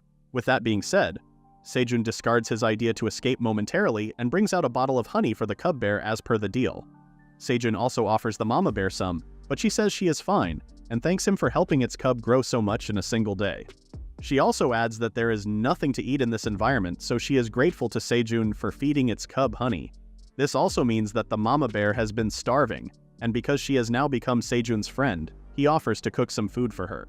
With the help of the rabbits, he quickly cooks her a tasty fish, tomato, and carrot stew, and tells her to feel free to have all of it. Mama becomes so happy about Sejun's generosity that she gives both him and the rabbits a huge bear hug, and thanks him once again. The tower manager, who has been watching everything, also makes her comment, saying that she only thought the bear would be dangerous because she herself knew that the bear was hungry, but she didn't expect that Sejun would be able to establish friendly relations with such a dangerous monster. Now that things have turned out to be this way, the tower manager can only hope that Sejun will increase his farm area and give her more food every day. On the other side of this story, at the Wandering Merchant Inspection Bureau headquarters, Agent Zerath looks up Theo's files and doesn't find anything out of the ordinary, much to his disappointment. Even in this little information on Theo, what Zerath doesn't understand is how Theo secured such a high number of sales, even though he clearly doesn't have any skill as a merchant. He finds it oddly suspicious, and decides to take this case seriously. A cute white puppy cop enters Zerath's office and informs him about a burglary incident on the 55th floor, at their landlord Grid house, along with reports of stolen goods entering the black market. According to Zerath, Grid is a vicious landlord who eats off the backs of peasants. So that makes him wonder why the law enforcement agency has to meddle in that landlord's matters. At that moment, another officer barges in with another report from Theo, which states that he has arrived on the 75th floor through the passageway of wandering merchants. So, Zerath quickly heads off to learn more about Theo and what he is up to. The next morning, Mama and Cub Bear come to visit Sejun once again at his cave, and just like last time, Sejun asks for her help so that he can go outside the cave. He gives the Mama Bear a good amount of food to eat, and sends her off on a patrol to the surrounding area so that he can farm on the outside in the meantime. Unfortunately, the land appears to not be very fertile, like it was inside the cave, which makes it difficult for crops to grow. But the baby bear comes up with a solution and mows down the entire area to make it fertile. Sejun thanks it by offering it some sweet potatoes, and notices how its height is now almost the same as his, which kind of creeps him out. However, even after the baby bear's help, the land is still kind of barren, so Sejun for now only plants sweet potatoes, which are the easiest to grow, and waits for the land to become more fertile so that he can plant cherry tomatoes in the future. While he is busy planting all of the sweet potatoes, the dumb baby bear digs all of them as if they were playing treasure and eats them, ruining all of their efforts. So, Sejun gives it a good scolding and teaches him what planting is, so that it doesn't make the same mistake again. Meanwhile, Theo goes to the usual auctioning place on the 38th floor and offers to auction 300 batches of magical cherry tomatoes, for a total of 1,800 tomatoes. Even though this looks like a solid plan to gain more gold, because corporate god Michael isn't here this time, he gets less gold than last time and becomes disappointed in his salesman techniques. Dongshik approaches him and tells him to let Sejun know that he has talked with his family, so there is nothing to worry about. Theo asks him why he didn't participate in the auction this time, and in reply, Dongshik explains that he only stayed quiet because he wanted something else from the cat, specifically a picture. In exchange, Dongshik gives Theo a bag of red pepper powder, which Theo tastes, not knowing how spicy it is. After that, Theo upgrades his wandering cat bundle pack from the merchant house so that he can bring more cherry tomatoes in his backpack the next time. He becomes greedy for his own growth and starts dreaming of becoming a mid-class merchant soon, hoping that he will become superior to Sejun and make him kneel before him. On his way back, he runs into Zerath, who has disguised himself as a beginner merchant to trick Theo into spilling the beans. Zerath thanks Theo for his help last time and offers to repay him for saving him. However, the ginger cat doesn't accept the offer, claiming to be busy and heads off on his road again. This greatly shocks Zerath, so he keeps offering Theo more tempting food items, but still, Theo shows his disinterest in wasting time. So Zerath becomes quite desperate and gets on his knees, telling him to at least help him become a skilled merchant. He even flatters Theo by telling him that he is a great wandering merchant, which inflates the cat's ego, so he decides to teach him the ropes of trading. He first takes him to the smithy alley to buy the goods that Sejun wanted, and then he goes to many other places to buy stuff that Zerath thinks is unappraisable, and to be simply put, useless. Zerath also sees how untalented as a merchant Theo is, and realizes that the cat is truly pathetic, which doesn't explain why he has so many sales. But Theo actually shows to be quite commendable, as he shows to have the skill for negotiating and getting discounts. Zerath claps for him even though he is clearly annoyed, and he asks him what he even intends on buying here. Of course, Theo buys a bunch of junk, including a hat, and after showing Zerath his merchant technique, Theo tells him not to annoy him anymore. Zerath also stops following him, but he soon remembers that among the stolen goods from the landlord Grid's house, the hat is one of them, meaning that Theo actually has a knack for buying good items. Back at the cave, Seijun separates the seedlings from the carrot flowers, as he has to plant half of them in the cave and the other half on the upper ground. On the other hand, the rabbits gather fish because they want to have dinner now, so Seijun stops working and starts making fish soup for them. He also harvests some well-ripe cherry tomatoes, and that helps him increase his harvest level to level 4, which unlocks a new effect that allows the user to have a chance to increase the harvested crop level by 1 level. Seijun realizes that maybe if he levels up all his skills to level 4, new effects may be added to them just like in Harvest, but he doesn't put much thought into it for now, as he has to prepare dinner for his farm family and prepare the fish soup for Mama Rabbit, who reveals to be pregnant with Papa Rabbit. The baby bear comes there to join in on the breakfast just in time, so Seijun first heads outside with the help of a rock as a pulley, and explains that it was all thanks to the mama bear, who originally brought the giant boulder here, and thanks to her, he now has a manual elevator from the cave to the outside area. Seijun gives the cub bear some roasted sweet potatoes, and after eating all of them, the cub takes the last one and naively plants it down in the ground, thinking that it will sprout. Seeing this, Seijun and the rabbits laugh at the spectacle and explain it simply by saying that cooked stuff doesn't grow. While they are having a good laugh, the queen bee reveals that she has turned her beehive into a castle and is holding a suspicious-looking cocoon in her hands. The warrior bear comes up with a new idea to train his fighting skills and spars with the cub bear, who seems to be completely invulnerable to any damage whatsoever. In the meantime, Seijun eats some savory drinks when he notices that a poison bee is out on patrol. But not only that bee, but all of the bees, including the queen bee, come outside and hand Seijun the item that she was holding earlier. As Seijun appraises the item, he sees that it's a cocoon of the poison bee queen that can hatch into a poison bee after 10 days, and when it does, it will consider the first target it sees as its owner. Seijun realizes the only reason the queen bee gave this cocoon to him is because she herself is not powerful enough to control the entire beehive, as she is a new queen. So, if another queen rises, the bees of the beehives will have to split, weakening their total power. Seijun decides to raise this cocoon to be a wonderful queen poison bee, and hopes for the day when they will meet. Theo makes his return while singing Nya Nya, and as he almost reaches the cave, he gets shocked to see the cub bear, and seeing that Seijun's bag is in its mouth, he starts to think that maybe it has eaten Seijun as well. The dumb cat jumps on the cub bear to take revenge, but just as he is in mid-air, Seijun makes his entry and welcomes Theo back. Theo first confirms that Seijun is alright, and then asks him how and why the hell a crimson bear is just chilling around here. Seijun starts from the beginning to explain everything, and calms down the ginger cat. Anyway, Seijun himself gets annoyed by calling the bear cub by bear cub, so he gives it the rather pathetic name Kyung, showing that he has no sense in naming people. Kyung loves his name, so who are we to judge? Theo doesn't like the fact that another being is getting the attention of Seijun, so he quickly diverts his attention towards him, and tells him what missions he has accomplished up until now. For doing his job perfectly, Seijun treats Theo to some churu, and even pets him while doing so. Quang comes to have his share of the churu, which gets Theo mad, and as both of them get into an argument, Quang screams out for his mom, who comes jumping there in anger, and makes Theo realize that he has messed up badly. Seeing the gigantic crimson bear in full rage mode, Theo does what cats do the best, acting like a total P-word, and introducing himself to the mama bear while trembling in fear. Knowing that the mama bear is about to hurt him, Theo shows her his wandering trader badge, which disallows any monsters from hurting merchants. But mama bear doesn't care and roars loudly at the dumb cat, who this time completely loses it and apologizes to Kyung while crying like a baby. Seijun also explains to mama bear that it was just a small argument between these two, and promises her that nothing bad has happened, so mama bear finally calms down and leaves again to patrol the area. Seijun apologizes to Theo, even though he should be the one apologizing to him for being immature. But in any case, both parties make up with each other, become friends, and live happily ever after.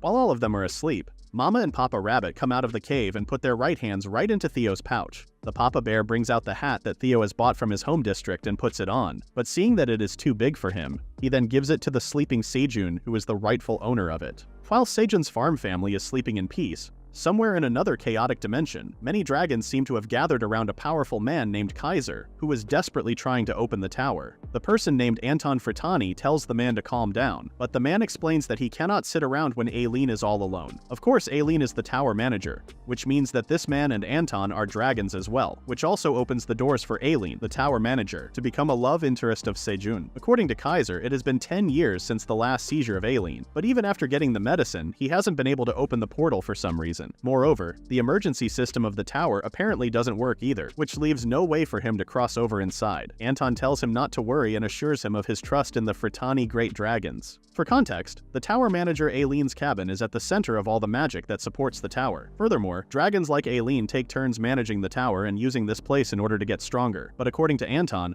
all the other dragons gave up on the tower because Aileen suddenly became ill. So instead, they started looking for a medicine to cure her illness and suffered many losses. But still, they couldn't fix her dragon heart. Now her body has become completely unstable, and even though it's worrying, Anton, who is Aileen's father, can't do a thing as they, for some reason, aren't able to enter the tower. But he hasn't lost hope yet, and believes that Aileen is still fighting her seizure strongly. He assumes that something good is happening with his daughter, since she hasn't used the emergency gates yet, and so he requests that the dragons of Fratani stand by until the tower opens again. Aileen, on the other hand, reveals herself to be all okay and totally busy eating cherry tomatoes while chilling in her library. Her dragon heart suddenly took a beat, which makes her wonder how this phenomenon happened, because, in the past 200 years, it hasn't beaten once. She realizes that maybe it is because she has been eating these healthy foods for such a long time that it has stopped her seizures and increased her mana as well. She starts to believe that the tomatoes will be able to heal her dragon heart one day as well, and she decides to protect tower farmer Seijun so that one day his tomatoes can heal her completely. She, being the 200-year-old creep, starts spying on Seijun again and sees that he has yet another unrated item, which brings out an evil giggle out of her. Seijun wakes up to the sound of system messages from Aileen bombarding his face and sees her message that asks him if he remembers her given warning, which states that unappreciated items being used recklessly can put him in big trouble. Seijun doesn't understand what she means until he finds the straw hat on top of his head and realizes Theo was the one who brought it for him. So he quickly appraises the item with the help of Aileen,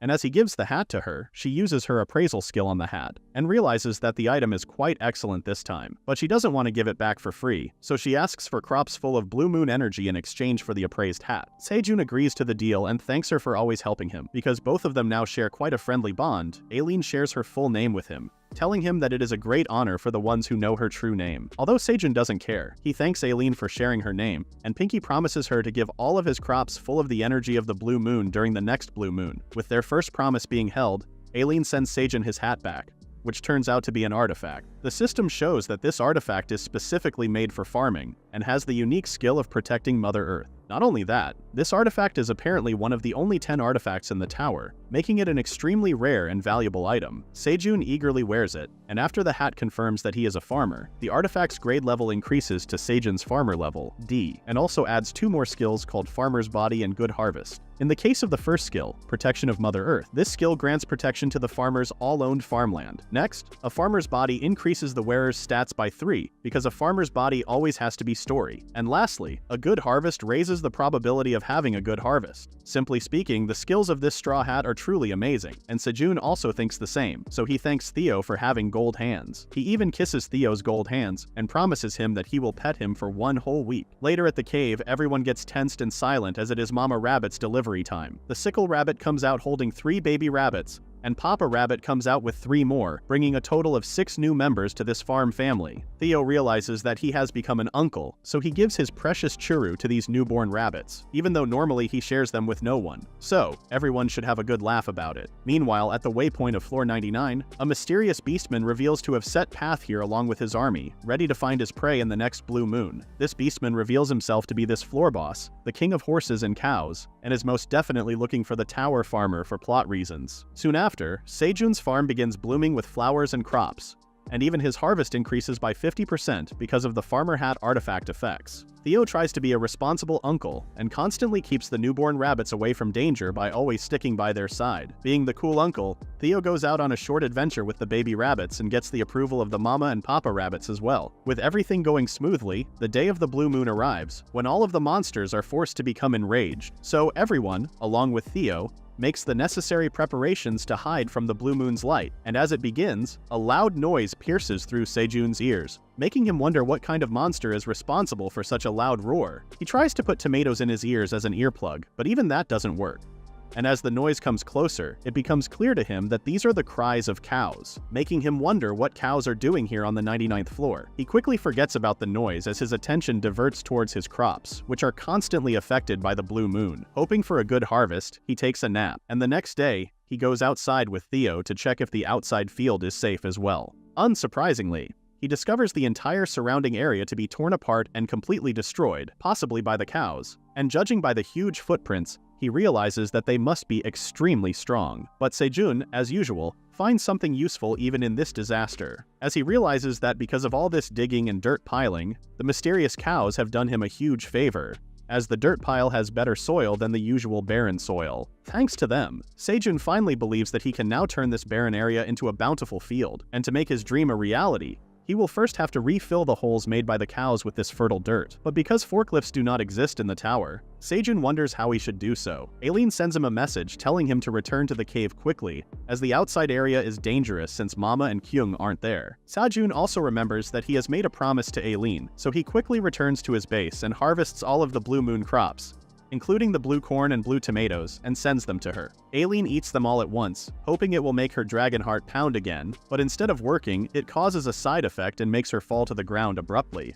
Meanwhile, Sejun, who has no idea what is happening to the tower manager, cooks one of the blue moon corn by steaming it and decides to make corn silk tea as well. He shares the food with the rabbits as well, because they are the biggest contributors to this farm. Every one of them is enjoying this exquisite delicacy, and afterward they go back to the farm again to harvest more crops, repeating the boring cycle over and over again. This time, because of his increment in level, the corn gets attached to a new attribute that lets the consumer have better skin, which makes it an amazing product to sell. Mama Bear and Queng come to the cave after 3 whole days, so Sejun warmly welcomes them by giving them a bottle of fresh honey. At the same time, Theo takes his leave, as he needs to do more sales work to live up to his reputation. With him out of sight, Sejun decides to finally organize the destroyed field by the cows. Speaking of the cows, their king assembles all of them in front of the waypoint and scolds every single one of them for failing to bring any food to eat. The king wonders why there is no grass here in this land, as when he was here last time, the place was a green meadow full of high-quality grass. Apparently it was his own mistake because in the past, when he ordered his subordinates to scatter throughout the territory and eat grass during the blue moon to get stronger, they themselves destroyed all of the grass and turned the meadow into a completely barren land. The Cow King, or to be more exact, the Minotaur King, wonders how they are going to find grass now as the young Minotaurs are starving and need food to survive. A ray of hope flashes before him as a Minotaur reveals to have a sweet potato stuck on his horns, making him wonder where this soldier found such a delightful plant. Aileen regains consciousness and finds herself to have grown a lot taller than before, making her realize that it must be due to the effects of the blue moon affected food. According to Aileen's hypothesis, the cherry tomatoes from the blue moon possess over 10 times the magical power of ordinary magic cherry tomatoes, and because she ate all of them at once, it must have caused a chain reaction in her dragon heart and brought a change to her halted growth. Even though this was temporary, as her heart has stopped pounding again, she still doesn't lose hope and keeps believing in the little tower farmer's abilities to heal her completely. Speaking of the tower farmer, she finds him to be eating tasty food, but this time she fails to do anything about it as she has grown too large to use smaller objects to communicate. While she is struggling to move, the farm family is having a fun feast with all items made using corn, like steamed corn, roasted corn, burned corn, cooked corn, etc. Sejun especially tries out his spiced grilled gan with added chili powder, and after eating, he offers Aileen her share of the corn free of charge. He then feeds the baby rabbit some cooked corn as well, and after taking care of everything, he truly finds enjoyment and stops regretting getting lost in the tower originally. On the 38th floor, the hunters curse the wandering merchant Theo, as he has been taking longer than usual. They have been skipping many tower raids because of Theo, as those cherry tomatoes are sold for tons of money in the outside world. Assuming that Theo won't come even today, most of them decide to leave, except Suha, the cat enthusiast, who doesn't want to stay for the auction, but only wants to give Theo some churu. Theo, on the other hand, is on the 60th floor, currently using the Wandering Merchant secret passage, and as he makes his way to the 38th floor, a gang of wolf mercenaries reveals themselves to be on his trail, as they want to get the Straw Hat artifact for themselves. Zeroth sees the sudden danger coming, so he also follows Theo to protect him from these troublesome people. Will the ginger kitty die? Or will the tower farmer also tame these dumb wolves, being the greatest beast tamer of them all? Thanks for watching. If you'd like the next part, comment below.